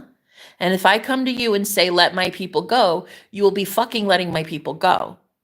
So I summoned these 2 grown-ass people who literally lead a coven. And I'm not the only one who knows they do, by the way. There's a lot of people afraid of these 2.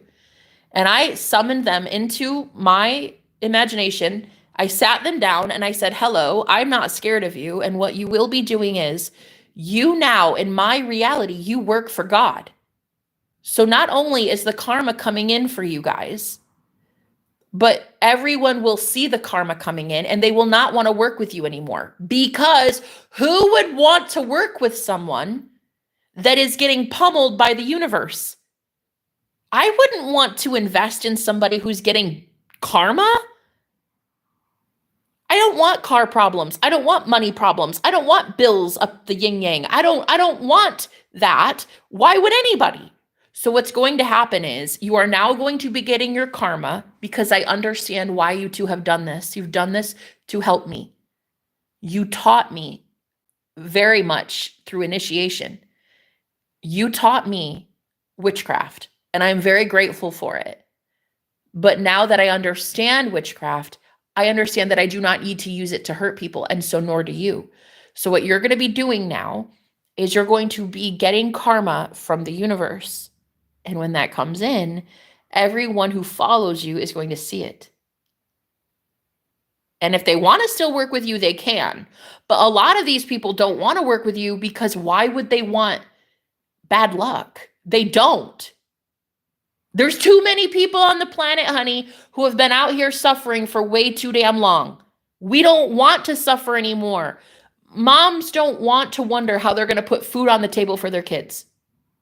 Men don't want to feel like they're disempowered and have to give their everything over to tyrannical women who use spellwork to harm them in some way.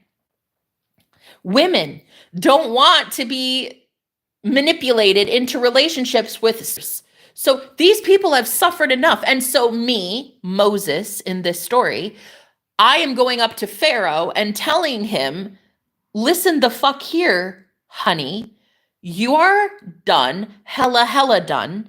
And if you want to keep challenging the Most High God that sent me, you can do so.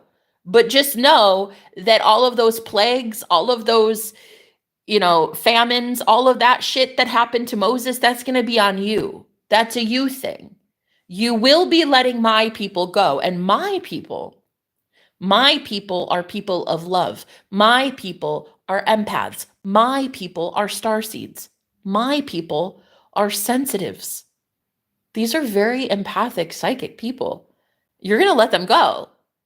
And the Most High God will be making you do so. So I called out the dark magician that left me homeless in January. You guys know who he was. You heard the last day that I was with him. He was on a live stream, and you guys heard the whole thing. And basically, that man will be handled. The divine is about to handle all coven leaders, anyone who's starting a cult. You're going to be dealt with. Cults are such a thing of the past, honey. Now people want to be sovereign in the year 2025. We don't want to be under spellwork anymore. We want to know who we are as gods. We want to create anything we want in our own imagination and not have you tell us yay or nay. Fuck that.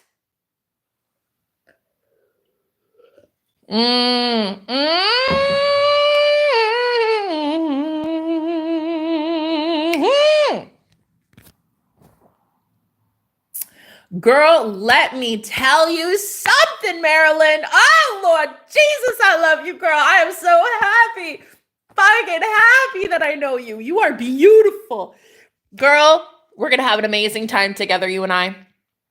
Listen, my high priest is already on the way, sweet cheeks. I had him telepathically approaching me last night. I was with another man last night. A soulmate. Okay. I had some shots of tequila with my roommate, and we had some fun, honey. We had some fun times, some tequila induced fun times. Okay. And after he and I hooked up, I was like, I miss my priest. Like, I understand a high priest versus a soulmate. Like, my soulmate is not a high priest.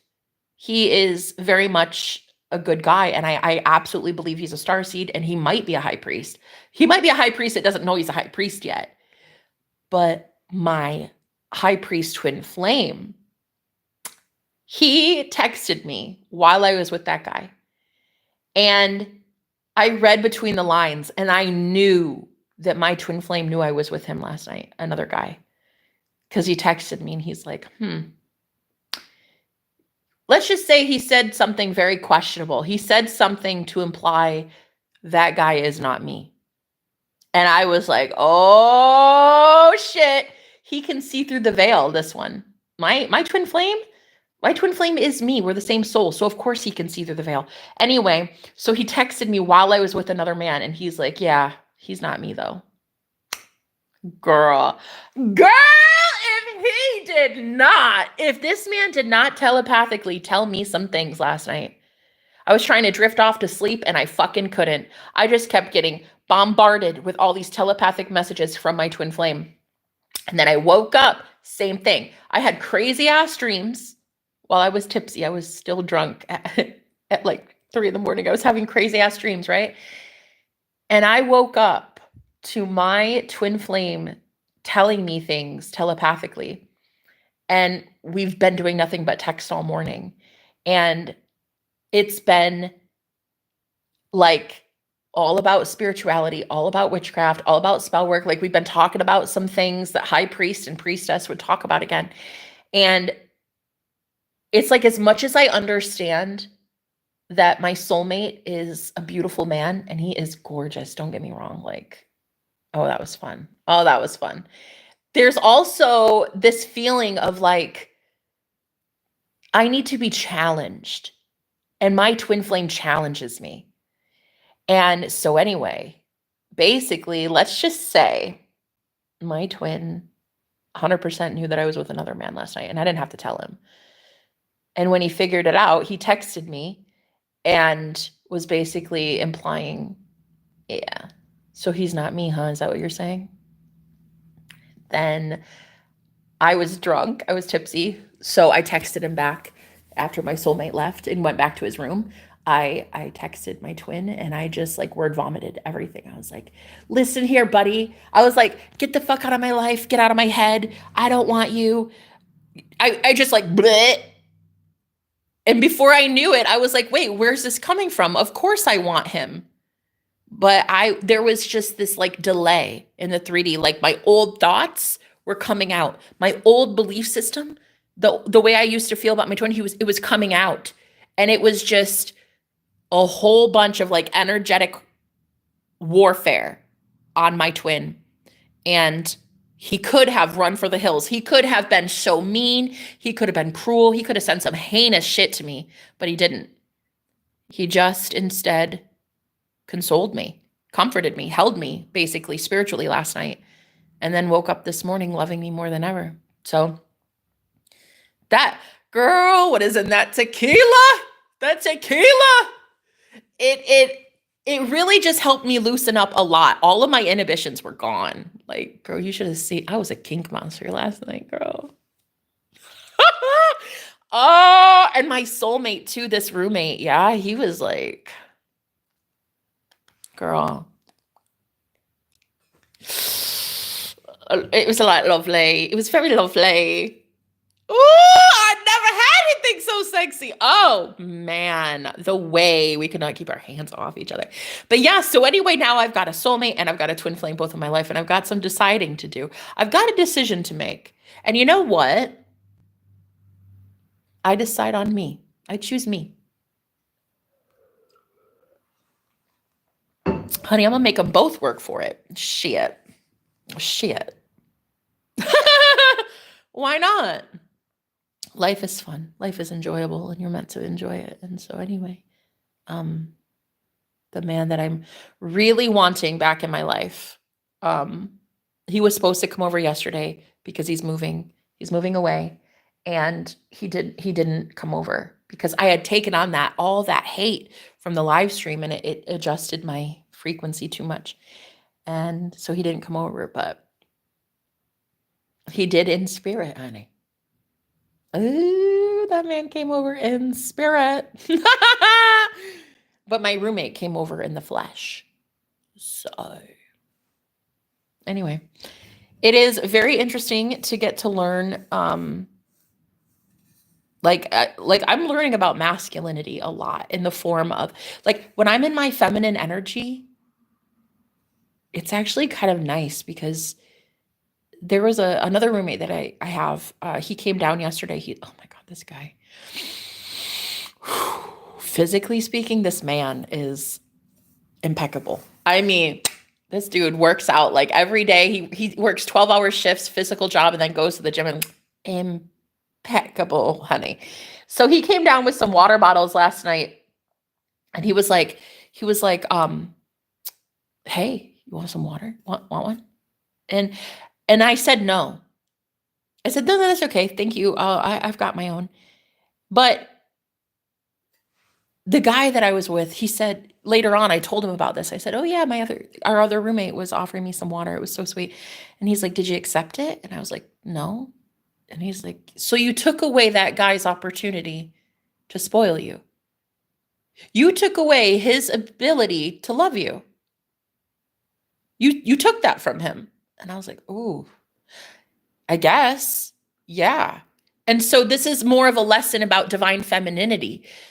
When we are in our feminine, masculines want to do more for us. And then we turn around and we're just like, no, that's okay. You keep it. The fuck? You're taking away their opportunity to be happy. Like if he would have given me a bottle of Aquafina, okay, it would have put a smile on his face. But I didn't see it like that. I saw it like, oh, well, I'm taking something from you. And it's something less that you have. So this is where I'm teaching the feminine movement, is the femininity within us. We are meant to be spoiled. We are meant to be provided for. They want to do these things for us. And here we are taking that opportunity away. So give yourself permission to be spoiled by your divine masculine. But your divine masculine is an energy. It's not just one man or one woman. It's an energy. Masculinity is energy. Femininity is energy. It's within all of us. So allowing yourself to drop into the feminine and truly receive. What was that? Wait. Did I just get a message? Hold on.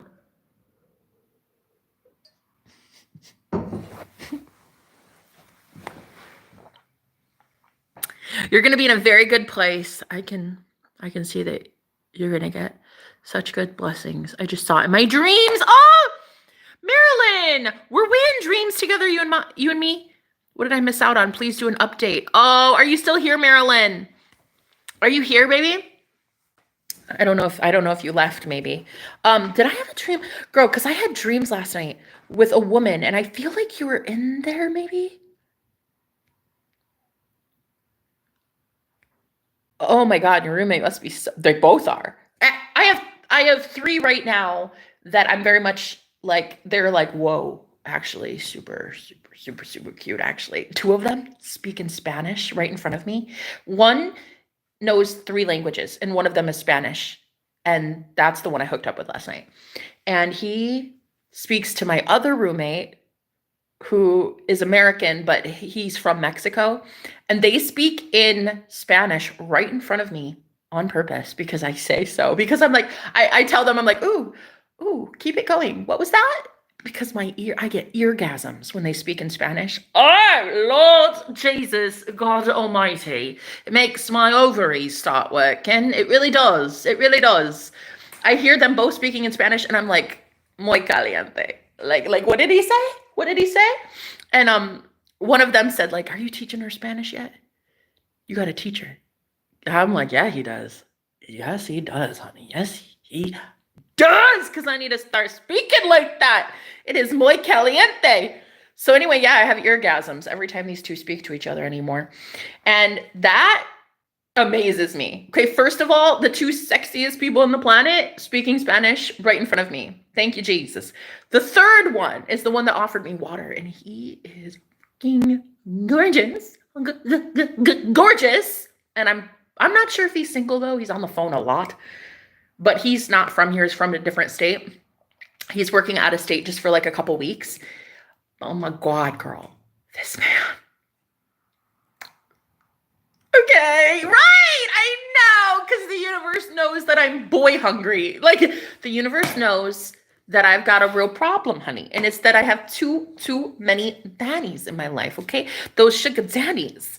And you know what it is? It's my divine femininity. It's the feminine movement. This is really truly energetically the time of the divine feminine. And if you can really embody the feminine energy, this is what's going to happen. You're going to see a lot of masculine show up in your life. And anyway, I had me a boss daddy last night. Let's just say I had me a boss daddy last night after he gave me a whole bunch of shots of tequila. Woo! I was like, thank you, Jesus. Or El Diablo, because it was the devil. It was called Devil's Tequila or something. So thank you, whoever that was, the devil or God. I don't know anymore. But thank you. And anyway, I had me a good ass time last night. Yes, I did, girl. Yes, I did. And then I woke up today with the man that I am trying to manifest. Basically, he texted me. He's like, last night after I had hooked up with my roommate, my ex texted me while I was with that guy. While I was with him, he had texted me and I didn't know it. And the text message implied, yeah, I can see that he's not me. Like, basically, it was reading between the lines. It was, I feel very much like you're with somebody else, and trust me, that man is not me. And I was like, okay, he might not be you, but he's here, and he is very also kind of pretty great. So the point is, guys, once I called my power back yesterday, that's when it all changed, because you can't make decisions for yourself if you're energetically so many other people. You have to claim your sovereignty. You have to call your energy back. And this is something I did. And I just wanted to teach you right now what I did. You summon to you whoever it is that's hurting you. If you know, if it's a bully, if it's your boss, if it's a mom, a politician, a whatever, a pastor, whoever it is that you know is like gossiping about you or hurting you in some way, you bring them to your imagination and you have a discussion with them and you lay down the law and you tell them, you will not be doing this to me anymore. You're not going to get away with this. You will stop hurting people and you will, for now on, be getting karma. Every time you send anything my way, you will get karma. And when you get that karma, and really emphasize this is what I did. When you get that karma, every person in your orbit, everyone in your coven, everyone in your cult, everyone in your group, everyone in your family will see the difference between those who are getting blessed for leaving you and those who are getting cursed for working with you. They will all have eyes to see and ears to hear, and they will be able to clearly see who they are working with, who they are working under, who they are learning from. So I'm talking to any nefarious witch practitioners out here. I'm talking to the dark arts people who are out here trying to freaking be a cult leader, bruh.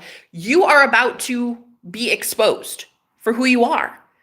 And so anyway, I called them to me and I said, I call back my power. You will never touch me again. You will never hurt me again. Any ill will at all towards me, I am sending back to you. It will just immediately go back to you. Boom. My power was restored, girl. Honey, I had so much power come in. Like, try it with me right now. Just say this. Across all time, space, dimensions, and realities, I call back every ounce of my being, every ounce of my energy, my aura, my essence, my power, my spirituality, my love, my empathy, everything. I call it all back from every person, place, thing, location, government, agency, website, corporation, group, church, everyone. I call it all back right now. Fully blessed and transmuted into the highest white light. I call it all back to me. It is forever permanently safe, and it is with me. And you will never again be allowed to take from me because I never give you permission. And that's it. And that is how you do it. That is how you do it. And girl, I did it yesterday with a witch and a warlock, and I took my power back, and I had the best night of my life. I had the best night of my life last night. Well, nah, it was pretty great. It was actually really fucking great. So it was up there. It was up there as one of the best nights of my life. And that was after the worst day of my year. That was like the worst I'd felt after a live stream in a really long time because there was so much hate coming my way. And then once I could call my power back and realize I am that bad bitch, I am allowed to have this for myself. No troll on the internet is going to tell me what I can and cannot do. I tell me what I can and cannot do. I am a sovereign being. I have free will. So call it back. And I'm telling you right now, you will be bad. You did. Oh my gosh. The internet just glitched out and then it said, congratulations, you're live. Yeah, exactly. I'm alive because I called my power back. I'm live. Look alive, Jenna. Look alive, girl. Call your power back, honey. You will have so much energy for yourself. This is when you jump timelines. This is when you shift timelines because now you're in a higher frequency. Now you're in that reality where you get to make the decisions. And you can now claim the version that you want instead of letting some fucking cult leader wannabe warlock determine for you what reality you should have, baby. Because unfortunately, a lot of these people want you homeless, dead, penniless. They don't want a man or a woman to have any interest in you. These people are energy vampires. They don't want you thriving. They don't want you thriving because if you're thriving, you're going to be moving away from them and they need your energy. It's a currency. You are the sacrificial lamb. And when you realize that you are sovereign and you can call your power back, I'm telling you, this is how I did it yesterday and it changed my life. Call it back. They can't do shit. And if you ever feel that weird energy creeping back in, like somebody's trying to mess with your energy or mess with you or do spell work or something, then just give yourself permission to once again stop. Understand that it's happening. Feel it, okay? And then say, nope, I don't agree. I used to agree. I used to agree with the soul contract that we had. You were going to siphon from me, and in exchange, you would have good karma, you'd have good luck, you'd get blessed, you'd get great health, you would get job promotions, you'd get this, you'd have influence, because you're a walking Tylenol, guys. You're a light worker, you are a walking healer, you are a walking Vicodin, okay? So a lot of people are gonna try to pull on your energy, and they can try, but you're the only one that can determine if it's successful or not. So once I realized it's all about the state of awareness that you're in. And my state of awareness, I was in a very limited state because I was convinced that somebody could hurt me. Somebody could steal my energy, siphon my energy. I believed that that was still true, and it's not true anymore. So I had the best sex ever. I had an amazing time with an amazing guy that we both learned so much about ourselves last night. I was like, right? And he's like, right? And I'm like, oh my God. Like, this is fun. This is fun.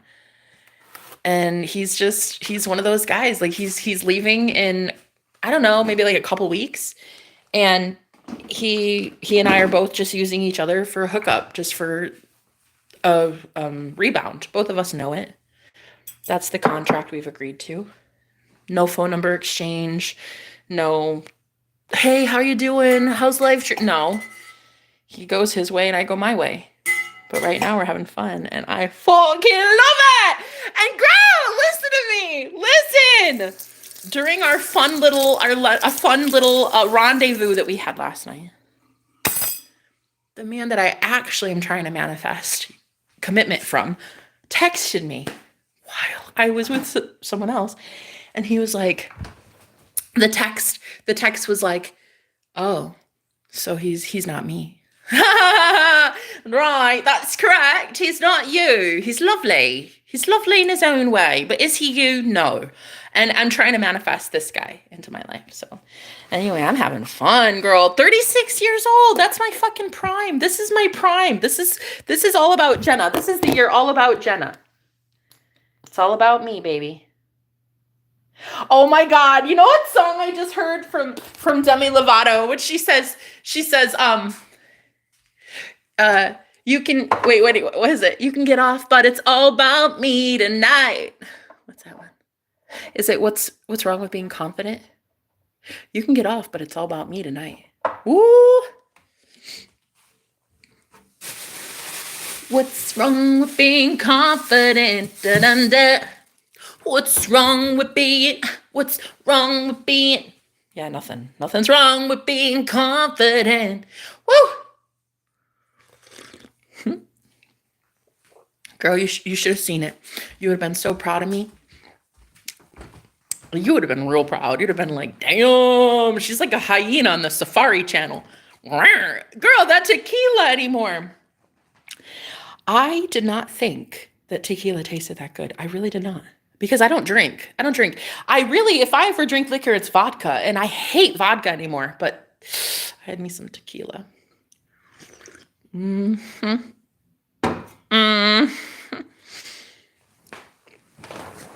And the guy I'm trying to manifest,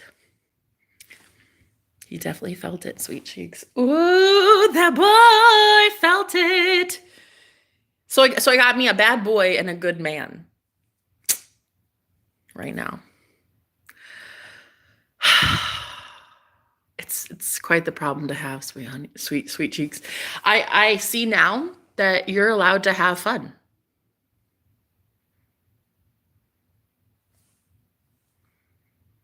They both know about each other. Listen.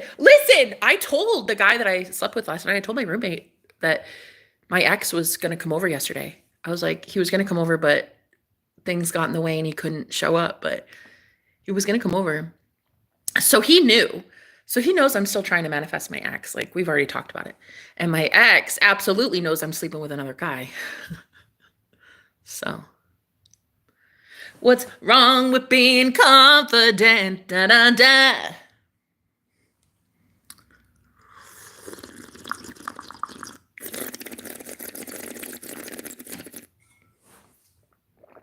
Enjoy your cake and eat it too, baby. Oh, hallelujah. It's a hallelujah kind of day. After yesterday getting bombarded with some dark ass energy that was not mine, I feel like a fucking goddess today. I'm telling you. Everything feels better today. Some Jose Cuervo. He solved all my problems. That man solved my issues. Thank you, Jose. I love you. But yeah, anyway, so I'm just gonna do me. I'm gonna like love my life and enjoy the fucking festivities, and I'm gonna give myself everything that I want. And who's gonna tell me no? Nobody. I'm God of my reality. I'm going to tell me yes. I'm going to tell myself yes for pleasure, for fun. For abundance, for health, vitality, more energy, beautiful clients, beautiful friends, beautiful everything. Like, I'm going to give that to myself. So guys, this is what I wanted to tell you. Do this. Imagine the person that's hating you, whoever that bully is that's trying to hurt you in some way, okay? Bring them into your imagination. Say them by name. Don't be afraid of them. Call them out by name in your own imagination. See them sitting there, and then you tell them, either verbally out loud or in your mind, you tell them, you will never again touch me in any way. You will never hurt me again. Any evil intentions you send, I don't agree with. We're done. There is no soul contract. That means that now you are going against free will then. If there is no longer a soul agreement by two people that have signed on to that soul agreement, if now the contract is null and void and you still send energy my way that is not love, now it's going against free will. Now there are actual spiritual implications for it. So you tell that person in your imagination or out loud, whatever, you say, you will not be harming me in any way ever again. And then you witness your energy be brought back to you. All of it. Take all of it back. Visualize it. Visualize every ounce of energy they have of yours, not their own, but of yours. And you retract it. You bring that shit right back to you, honey. Okay? Blessed and transmuted into the highest white light. And I'm telling you, your life will change. Your life will fucking change, honey. And there will be so much movement happening. There will be so much goodness coming in. I can feel it. Because you're going to need it. You're going to need your energy for what comes next. Other people should not have your energy. It's not even a fair fight. It's not a fair fight if you got warlocks out here pulling on your energy. Like, that means you're weak and they're strong. That's not even fair. That's not even a fair fight yet. That's not even spiritual war. That's not a war. That's just one side fighting. And that's one side brutally hurting someone else. That's not even fair. That's just spiritual genocide. It's not even a war yet. The war happens when there are two people fighting. And I'm telling you right now, I'm fighting back. What's wrong with being confident? Da-da-da. Yeah, girl, what's wrong with being confident, honey? I just happen to know what I got, and I use it to my advantage. And a man last night knew what I had. And you should have heard this man beg, girl.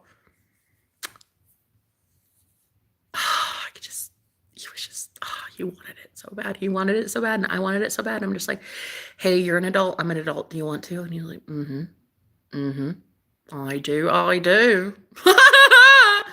Wow. Yeah. And I guess the man that I'm trying to manifest, he felt it. He could tell. He could tell another man was in my energy. And he texted me. He's like, turns out that guy's not me though, huh? Oh my God. I fucking love it. You go ahead, sir, and you try to fight for me because that man is in my bed and you are not. So, period. Anyway, yeah, so he texted me while I was with somebody else. Oh, that's pretty amazing. It's pretty amazing. 11 people, 11 likes. Look at that. Look at that. Oh my God. It said 2 hours, 2 minutes, and 22 seconds. 2222.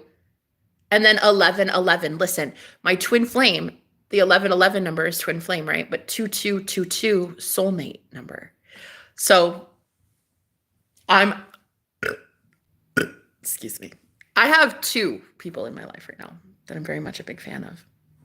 And I'm just going to do what I do. What's wrong with being confident? Yesterday, I can't believe I cried in that live stream. It was so tough. It was so harsh because I was so happy and I was laughing and joking and everything. And then I just felt that psychic attack and I cried. But now I'm like, what the fuck was I crying for? Ooh, what was I crying for? Don't give people permission to make you cry, you know? Oh, I had a dream and I saw you. Wait. Yes, I'm here. I had a dream and I saw you. NUKW? What's that? You were like so happy. You knew your bills were paid and you were so happy. I even saw you getting your other new priest. Oh, really? Okay, girl. Tell me more. And I saw you holding a pink Birkin that was gifted by your high priest. Seriously, gal, trust me. You're going to be fed with everything very soon, darling. Just keep on manifesting. Just wait, girl. You're going to get everything. You deserve it all. The baddest bitch I know. Okay, Marilyn. Fucking A. I love you, girl. I love you, Marilyn. The baddest bitch. Such a good voice. You're so nice. Princesses don't cry. Thank you, sweetheart. I love you. I love having you here. You're an amazing girl. You really are. I'm so happy we met the other day. Thank you for sharing that. Okay. Did you see what that priest looked like? Is it the guy I'm trying to manifest, or was it a different man? Did you see like his skin color or a tattoo or anything? Because the man I'm trying to manifest is Native American, and he is, his brown skin is the sexiest thing I've ever seen in my life. Oh my God, honey, I freaking love it. Fucking love it. Anytime I like try to visualize my high priest, it's, oh my gosh, it's the brown skin for me. It just does it. I lose my shit. Okay, I lose my shit. Same with his tattoo, girl. Once I see that, it's game over. It's. I can't breathe. And that man knows it too. See, he's told me before. He's like, if I would have known that this chest tattoo would get me as many women as it got me, I don't know that I would have ever got it.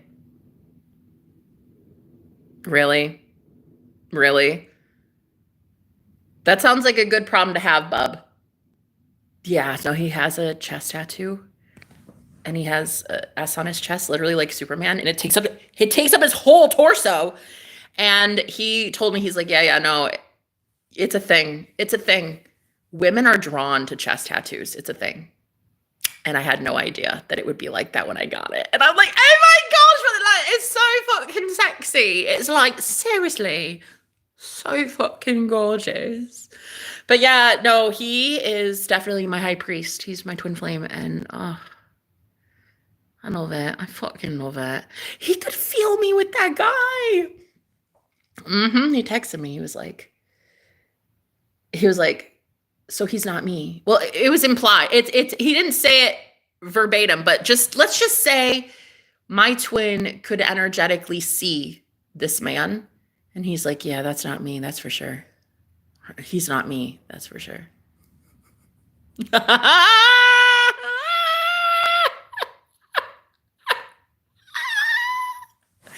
I fucking love it. I fucking love it. I do. I do. I'm enjoying it. I'm enjoying it a little bit too much. Like, we could keep this going a very long time. For like, how much time do you have? Do you want to do this for the next few eons? Because I'm here for it. I love it. What woman would not love two men fighting over her? How much time do you have? We can keep this going. I love it. I'm an attention whore. I love it.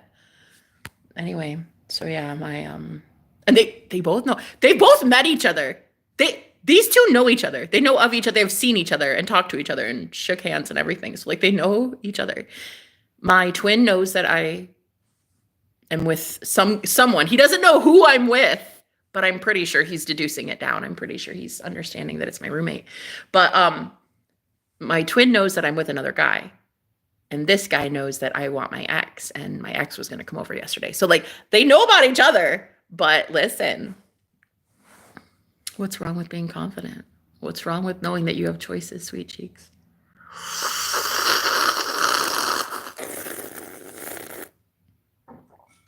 Enjoy your life, honey. Enjoy your life, girl. You have suffered so fucking long. You have literally been at the reins of a whole bunch of dictator, tyrannical, narcissistic assholes your entire life. Honestly, enjoy two good men spoiling dad ass. Why not? Why not, ladies? You're a goddess. I don't understand. Why wouldn't we have 2 or 3 or 4 men? Why wouldn't we? You know what I'm watching? I'm watching that show on Prime. It's called The Wheel of Time.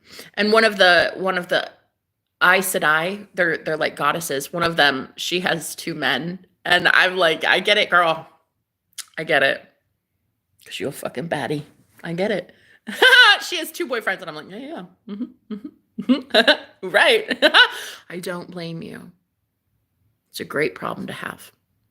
So why not? I mean, shit. Enjoy your life, girlfriend. What's wrong with being confident? Man, I've had my entire life. I've had personal problems. I've had relationship issues. I have been cursed in my love life for so damn long, and all of a sudden I get two boss zaddies wanting to take care of me. Like I'm gonna say no. Who would? Why? Why would you do that to yourself? God wants me to have it. Thank you.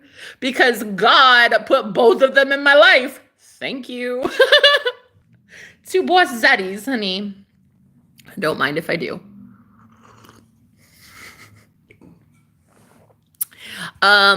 He's a Latina.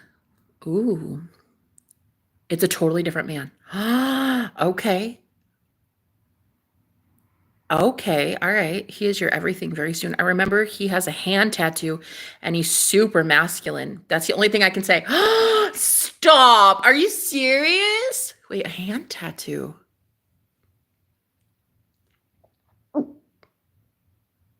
Oh my gosh. Latino. Really? Girl, I don't know anybody with a hand tattoo. Latino. Do I know anybody like that? I don't know anybody like that. Oh God. So I'm manifesting somebody new into my life. Okay, cool. Cool. Thank you so much. I love that you saw that. I love that you could see into a dream. You know, I had a friend once who also she could dream of people that were showing up in my life. It was very cool. A very high priestess, and she could see some shit, honey. She could see my twin flame showing up in my life down to the red solo cup that he would be drinking from when we met. Like she was so good at being able to see this guy, see what he wanted, see what we were going to have in the future. And she was a very high priestess, and I kind of miss her. I kind of miss my friend. Maybe she'll show up in my life again. I'm sure. We were like really, really good friends. But I like you too, Marilyn. You're awesome. That's the only thing I can say. Wait, why? Why is that the only thing you can say? Are you not allowed to say more? Or do you not know more? Wait, can you say more? Can you tell me? You can tell me more, right? Hand tattoo. Latino. Okay. Okay. Okay.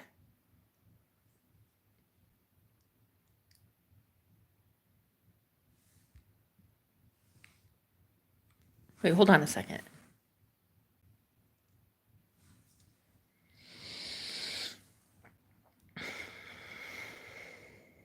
Just a second.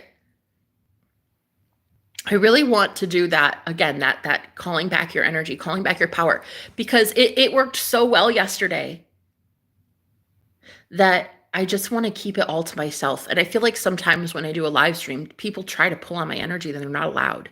So let's keep doing it periodically. Let's just call back our power. Okay. All right. Hold on just a second. Hello. Hi, model. That's sweet. That's sweet. You're cute. Let's just call back our energy. Hold on, guys.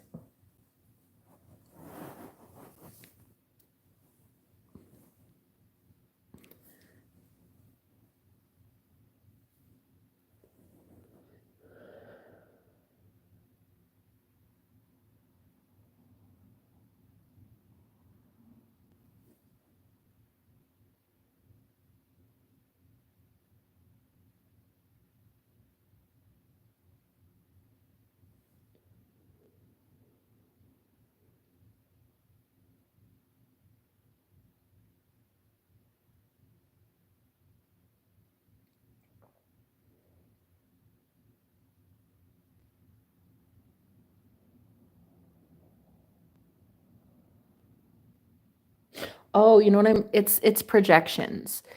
People that don't understand what I do. They don't understand that I have two boss daddies in my life, and I'm very much a big fan of both of them. And I have options. So when I say stuff like that, the judgments come. And it's okay that people judge. I have two men in my life, and they're both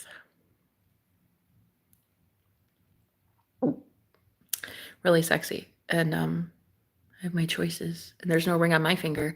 Girl, look how single as a Pringle I am. I can have whatever the fuck I want to have. And because most women, I don't think, get to experience a life like this, I get a lot of judgment and I get a lot of hate for being as bold as I am. Whether it's talking about spirituality, whether it's getting paid for being a tarot reader. I'm a hippie gypsy, okay? And it's literally my lifeblood to get paid to be this spiritual and to be this free and to be this unencumbered. I mean, I get to go anywhere I want. Everything I own in 2 duffel bags. I don't have kids. I don't have a pet. I don't have responsibilities like that. A lot of people get jealous and a lot of people get envious. And that's fine. You can have that, but you're not going to send that shit my way. What I represent for you is freedom. And you can either go be free and figure out your life choices and ask yourself why you aren't free, or you can sit here and learn from me and I'll teach you how free I am. But what you're not going to do is send any fucking hate my way because I can do something you can't. The reason I get to have things that you don't is because I do things that you won't. You won't leave toxic people behind. You won't leave institutions and jobs that pay pennies, and you won't do that shit, so you don't get to have what I have. I've already been married and I divorced willingly on purpose just to go live in my fucking car. I divorced and then got involved in really, really horrible covens and cults that men were taking advantage of me. And I decided to be the strongest version of myself, be that bad bitch that gets out of stuff like that. I said no to abusive men. So now beautiful, divine masculines with a lot of beauty to them are now interested in me. And I'm going to experience exactly what I want in this life. And if you have a problem with that, take it up with somebody who gives a shit. Send those projections elsewhere because, girl, there ain't no ring on my finger. I'm 36 years old. I'm single as a Pringle, and I'll do what the fuck I please. 2 grown-ass men, adult human males, sovereign men who want what they want, and I don't blame them. Shit. I'd tap that. Tap that. Oh, hey, Brado. If that is your real name. Damn, they must be really desperate. You see, I knew I could feel the hate. Once you call it out, once you feel the hate, and then you call your power back, you'll see people like this get triggered as fuck. They get so fucking triggered, bruh, because they have 0 power. Yeah. They have 0 power, 0 control. You will do what you want because you now have your power back to yourself. Guys, this is when bullies and trolls, even your parents, pastors, politicians, this is when everybody else who one time used to be able to get under your skin and they used to be able to tell you, don't do that, and you would stop.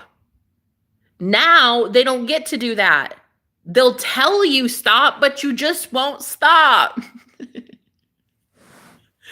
Now you'll probably get louder and you'll yap more and you'll be more annoying. Okay, show us them. Prove these 2 men exist. Why? Why would I prove to you jack shit? Who are you? I don't know you. Why would I waste my time? I'm not here for you. I don't give a fuck. You don't have to believe that I have 2 men in my life. You don't have to believe anything about anything I say. I'm not here for you. I'm not here to encourage you to believe or not believe. That's a you thing. You figure it out. Hey, nobody asked. Yet you did. Yet you asked. You already asked me for something. I've known you 10 seconds. You already asked me for something. You already asked me to say your name. Wouldn't you like that?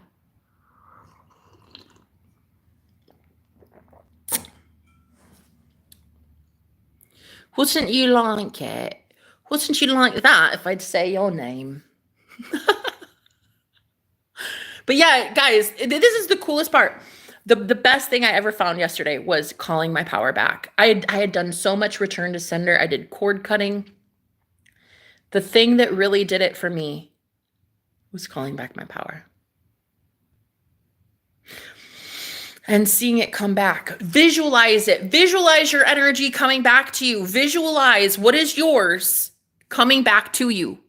and staying with you in this energy, in your own orbit, in your own aura. Like bring it back to you, girl. You're allowed to have it.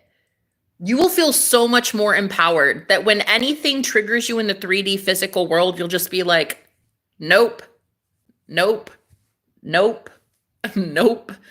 That's not my reality. That's your shit reality. That's not my reality. That's a you thing.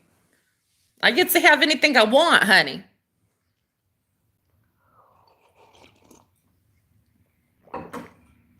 I'm a limitless being, meaning I can have any reality I want. And in this reality, I got two boss zaddies showing up. Probably plenty more. I mean, I'm enjoying my time. But at least right now, two boss zaddies figuring it out. Mm-hmm.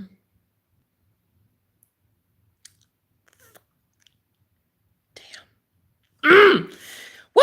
It's fun. It's fun. It's fun being alive. Okay, that's all I'm gonna say. So just a word to the wise. I did this yesterday and it changed everything.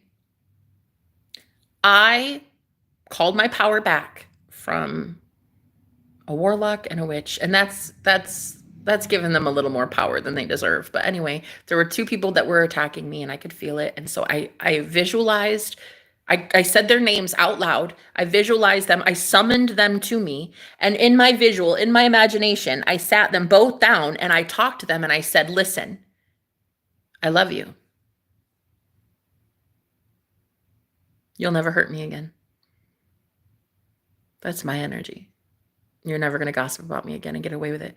You're never going to slander me again and get away with it. You're not going to do anything like that and get away with it. The universe will have repercussions. I won't be doing a damn thing, honey. I will be sitting here, right here on my rump, drinking my coffee, talking to my friends. I will not lift a damn finger. The karma that is coming in for you is very much your karma. And in exchange, what's going to be happening is everyone that you've been influencing in a negative way is going to see that their life actually gets worse when they hang out with you. That's how it is. It's called karma. And when people get karma, you're not going to want to associate with those people because you don't want to have their shit karma on your hands.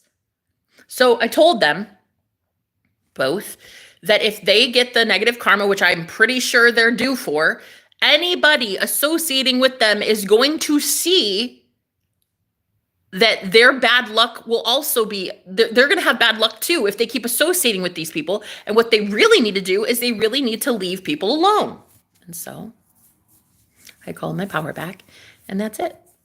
And then I changed the whole game. Mm-hmm, mm-hmm, mm-hmm. Hey, Brado, let's see. How about you ask these men to buy you a new phone? This quality's horrible because you don't get to have everything after all. All this happened in your imagination. Seems like these two men only exist in your imagination. You ain't lifting a finger. Yes, we clearly see that. Right. Brado, exactly. Life is supposed to be so easy. You don't have to lift a finger, baby. You don't have to do anything to manifest. But imagine it. The imagination is the preview of the upcoming events.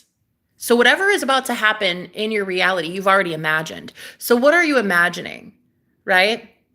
Because again, your imagination is a preview of the upcoming events. So my imagination is great. I do a lot of really fun, sexy things in my imagination. I love it. And so I know that what's coming in for me is glorious and it's going to be fucking phenomenal. And I am going to be able to one day thank a higher power for doing that shit, for working through me and getting me a better life than I've had so far. And not only will I enjoy the festivities as I'm going along with it, but I will be inspiring a whole bunch of people to do the same. Yeah, it's going to be a great life. You can stick around. If you want to stay subscribed, you can. It'll be a great time. I think we'll have fun, you and I. Maybe. If you want to. If you don't want to have fun, that's okay too. I'm going to have fun. You just do you. Brando, whatever your name is. But yeah, oh my God. So we're all imagining things. We're visualizing, we're scripting, we're affirming. And all you have to do, and this is the key. This is what I did yesterday. I called my power back. I didn't understand what was wrong. I could not understand why I was manifesting things that I didn't want to have happen. It's like I was affirming for the opposite. I was speaking the opposite. I was journaling all these amazing experiences that I wanted to manifest, but I couldn't figure out why I kept suffering instead. And then I did the whole call back my energy, and that's when I was like, oh shit. Oh damn. Like, how long has my energy been in other people's hands? Oh God. Oh God. I had no idea. I see now. I see what it is. So I'm going to get everything I want and more. And my life is going to be so amazing because I know that I got some good karma coming in. I know because you're about to reap what you've sown. I sow some really, really good seed. I make sure people are happy, healthy. I speak life over them. I encourage them to become the most powerful versions of themselves. Like, God would bless somebody like that. And that's exactly what I'm going to get, are all these blessings, girl. Ooh, I'll let society judge. You can judge me any way you want, honey. You judge me every way possible, okay? But the good news is the good Lord don't judge. And the good Lord has put two really strong, strapping young men in my life, and I'm going to enjoy the festivities. Why choose? Why choose? You could have your cake and eat it too. Yes, Lord. Girl, I have suffered for this shit. I have suffered. There is no ring on my finger. There once was. Do you know how much hate I went through when I went through my divorce? Do you know how much? I had $300 to my name. I didn't have a car. I didn't have friends. I didn't have family. I didn't have anywhere to go. And I manifested an escape out of my marriage on purpose. It did end up leaving me homeless, and I lived in my car, but I was not going back to my ex. I wasn't going to go back to settling.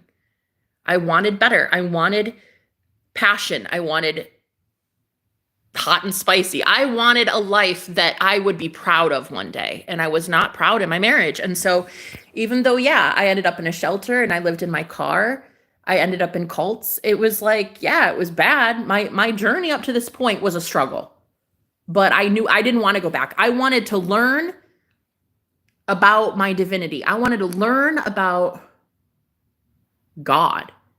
I wanted to learn that I am God. I wanted to know what this universe is, what this matrix is, and I wanted to know how to control it for myself. I wanted to be in control of my own self, not anybody else. I don't want to be out here controlling these men. Not at all. I don't want to ever force the 3D. I don't want to bark orders at them. I don't want to force them to do something. Last thing I want is somebody, I don't want to force anybody to love me at all. In fact, I will pull my energy back and make you leave my life if I ever feel like I'm just not welcome in your life. I will take myself off the menu, honey. If you can't decide on which menu item you want, I will give my power back to me. And I'll take myself off the menu. If ever you get hungry and I liked you enough, then yeah, you can call me. But if I didn't like you, then I probably won't like you now. And it's a boy bye. It's a boy bye. I don't like you. I don't know you. But if I did like you and I did like what you were about, like my ex, for instance, that I'm trying to manifest back into my life. Yeah. Ooh, what's not to like about that guy? Honey.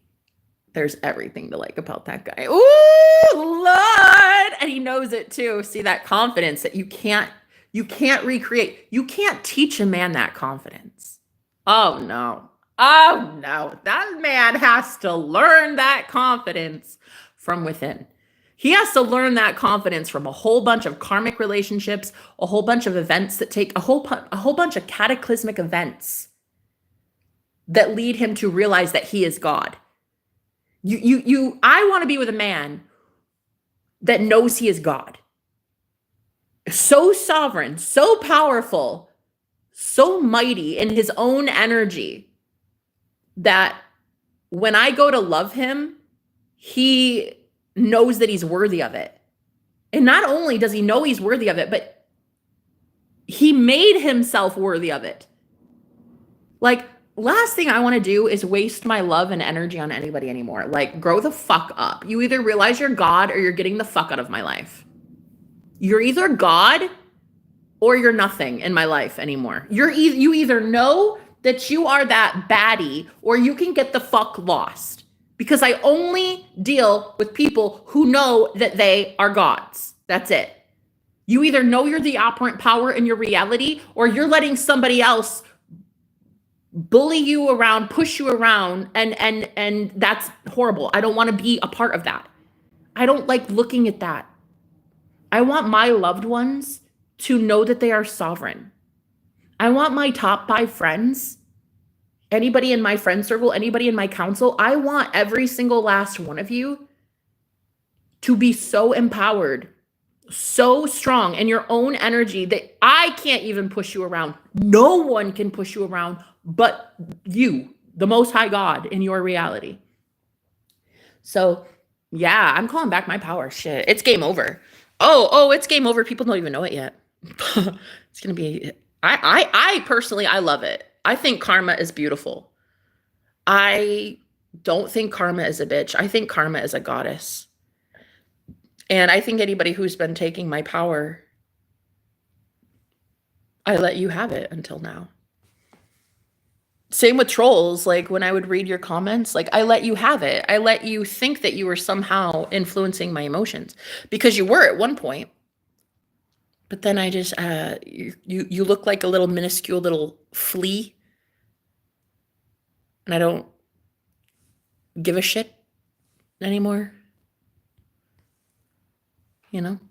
So lions don't care about the minds of sheep. I really I'm at that point where I'm a lion now, and I see it. Very powerful. And where your attention goes, energy flows, and my attention anymore.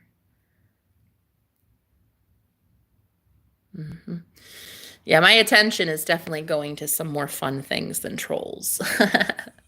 So anyway, I just did that little exercise last night. I wanted to teach you guys about how to do it.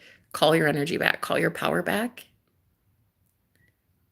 Don't run from your enemies. Don't run from... What are you running from? So many people out here trying to run from the people that you know are hurting you. It's like, stop running and they'll stop chasing. Stop running and they'll stop harming you. Don't be afraid of anybody. There's nothing to fear but fear itself.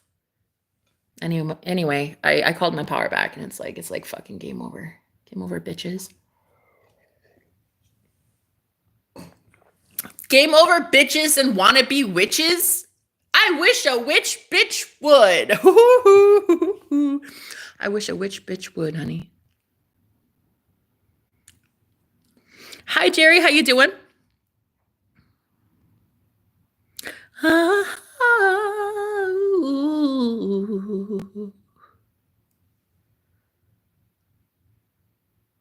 Stay triggered.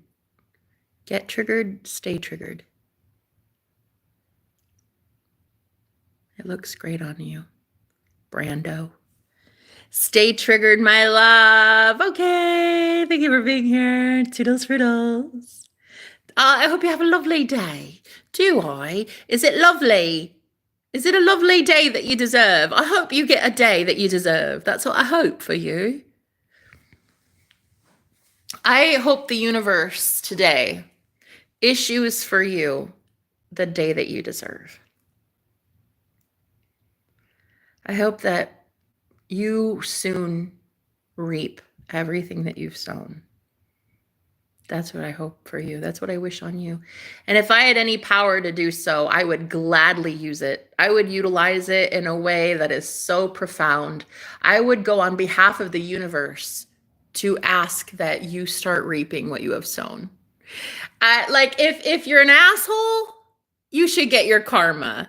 If you're a sweet old lady who breaks for turtles, you should get your karma. You know what I mean?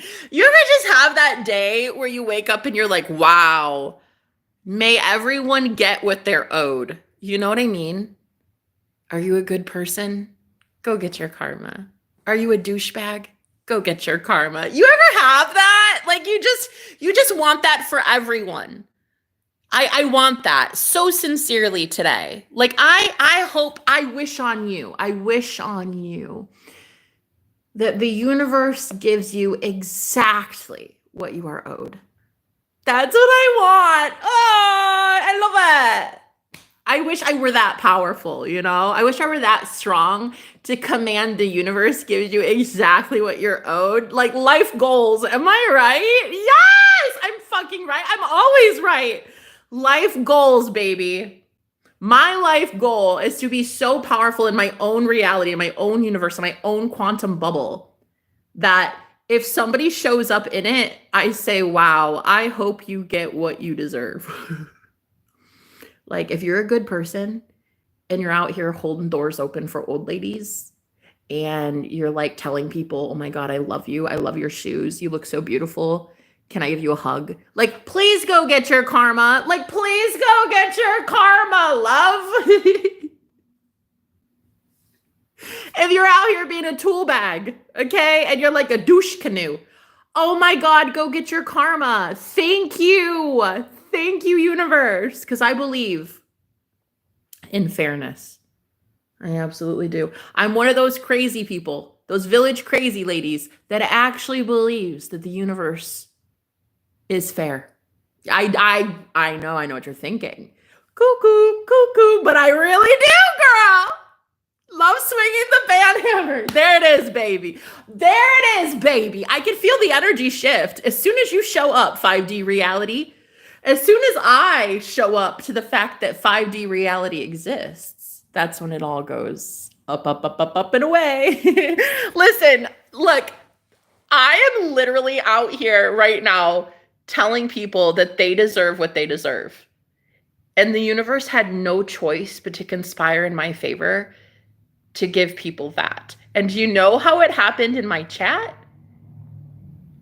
An amazing moderator from the God Mod Squad showed up. Do you know how it's going to happen in my physical waking world, in my real life? People are going to leave my life. They're probably going to get a new job somewhere, or they're going to probably move out, or I'm going to get a new house or something. But like when you can start really claiming your sovereignty, even in the face of people who hate your guts, honey, because you know that shit is going to happen. Look how many people hate me in here. I love it. It's great for the skin. It's a natural exfoliant.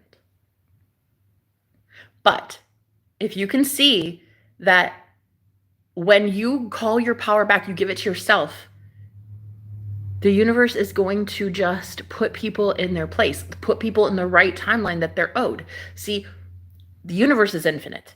There's infinite timelines. All you have to do as the operant power in your quantum bubble, in your world, is say, how about you get what is owed to you? Are you a sweetheart? Karma. Are you an asshole? Karma. like, just be in that true sovereignty of knowing that the universe handles it. You don't have to do anything. You just have to stay course. You just have to stay yourself. That's it. You don't get swayed by a million people's opinions. Opinions are like assholes. Everybody has one. You don't get swayed by your mom's opinion, a pastor's opinion, a troll's opinion. You don't get swayed. And I'm telling you, yesterday, this is what happened. I called my power back, and it was the first time I'd done that in a really long time, and I'm embarrassed to say it, but I called my power back, and oh my God, if things did not change. I started getting manifestations. I started getting text messages from people. I started getting energy flowing to me again. It's insane in the membrane. People started admitting feelings for me, all of it, because you're not you. When you're 100 different people, honey, when everyone you've ever talked to ever has a bit of your soul, it's so fragmented that nobody knows who you are because your energy is scattered throughout the whole fucking galaxy. Call that shit back. And when you do, your vibration raises. When your vibration goes higher and the frequency is higher, people are going to be like, oh shit. Oh, I need to call that girl. Oh God, I owe her money. Oh wait, she was right. Oh God, I need to be with her. I need to marry her. Oh God, I need to book with her. Oh, I need to buy that thing from her. Oh, I need to talk to her. Oh, I need to hug her. Oh, whatever. It's because your energy is now yours again. And it's like people can see that shit clearly. They can feel it. People can feel the authenticity of your soul. So guys, I had to come on here and I had to tell you what happened yesterday. I called my power back and oh my God. Oh my God. If that did not change some shit, especially in my love life, girl. This man was all over me last night. What a boss, Daddy. Ooh, what a boss, Zaddy. And while I was with him, the man I'm actually trying to manifest for commitment in my life texted me and basically implied, ooh, I know you're with another guy right now, and trust me, he is not me. I'ma prove it. Why? Because your energy is back to yourself. They can see it psychically. They can feel it energetically. When other people, especially covens, okay, or like practitioners, they can pull on your energy and they gossip about you and they harm you. It's like you're not you until you're you. Call that shit back. Call it back. Claim it. Hi, Laura. How are you? Yeah, 5D. I love that you're here. Thank you so much. Thank you so much. I love you and I thank you for what you did yesterday. Because look, as much as darkness is trying it, the kingdom of darkness is trying it, the kingdom of light is also fighting just as hard. Okay? So thank you. I love you. I love you. And I thank you for what you did yesterday because you legit saved my ass. But you already knew that. You already knew that because you're a bad bitch. You already knew it. You already knew that God uses you. The divine chose you to bless others. And you are going to be so, so blessed for it. And I'm telling you, you saved my ass. You really, truly did. Always, always, because you are just such a beautiful earth angel. I can't thank you enough. Thank you for everything you've done for me. But so if anybody deserves to know that I'm going to be okay, it would be you and a couple other supporters that I have. That I have been so weakened lately and I didn't realize it. I had a weak aura. I feel like there was a lot of my soul that was fragmented, pulled on by people who had no permission pulling on my energy. And I didn't know it until yesterday. So things should get interesting. Ooh! Yes, because now I'm able to stay more in alignment with the reality that I built for myself. I'm not out here building homelessness and a reality of poverty and starvation and being broken up with. And nah, I speak way too much life over myself. The reality I built for me, Jenna, me personally, as God. Abundance, love, humor, joy, clients, sexiness, energy for days, trees, flowers, hugging trees, that's what I invest in. So I will never allow anyone to convince me that the reality they build for me is the one I should go to. No. So guys, pull your energy back, call your energy back. This is what I do. I say, across all time, space, dimensions, and realities, I call back all of my power, all of my essence, all of my charisma, all of my love, all of my empathy, all of my energy, my power, my everything. I call it all back. From every person, place, and thing, and location, government, agency, website, corporation, church, coven, group. I call it all back to me right now, blessed and transmuted in the highest white light. And then imagine people that have your energy, imagine your energy coming back. Don't take theirs. Don't take theirs. Theirs is theirs. Take yours and only yours, okay? Call it back and visualize that energy. Visualize that coming back to you, blessed and transmuted in white light. I'm telling you, that shit's going to change everything.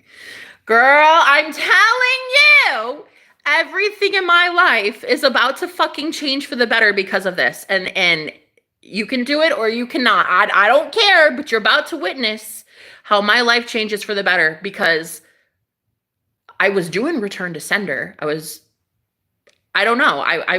affirming a lot. I was manifesting. I was scripting. I was doing all that. And I was doing my return to sender, but I wasn't calling my power back. And I do a lot of work for thousands of people a week. That's a lot of energy that I've been giving out here for free to people who don't even fucking know me nor like me. And I had no clue that it was all lodged. It was all stuck with them. Parts of my soul was fragmented and stuck with people that don't deserve it. So now all I have to do is call that back. And what will happen is those people and those timelines are just going to fade out of my existence. They don't have the energy to sustain themselves. So trolls, haters, gossipers, exes, they're just going to see themselves out. They cannot stay in my orbit. I do not focus on that anymore. I'm too sovereign and I make way too wise of decisions anymore. Albeit last night, devil tequila. Probably not the best decision, but a fun one, okay? I make better decisions when all my energy is my own. So guys, it's about to change some things. This is about to change some things, okay? Call your energy back. Do it. Do it, okay? I'm so happy to hear you're doing awesome. Thank you for helping me call my energy back. You're welcome, sweetheart. I love you so much. See you next time for sure. I love you. Please come back. I always love having you here. Big hugs, sis. I love you so much. I love you so much. I'm sending you so many blessings. Thank you for being here, baby. All right, guys, I'm going to go, but thank you. Thank you again for listening and for enjoying this time with me. But I'll have more good news to share with you tomorrow. Okay. All right. I love you.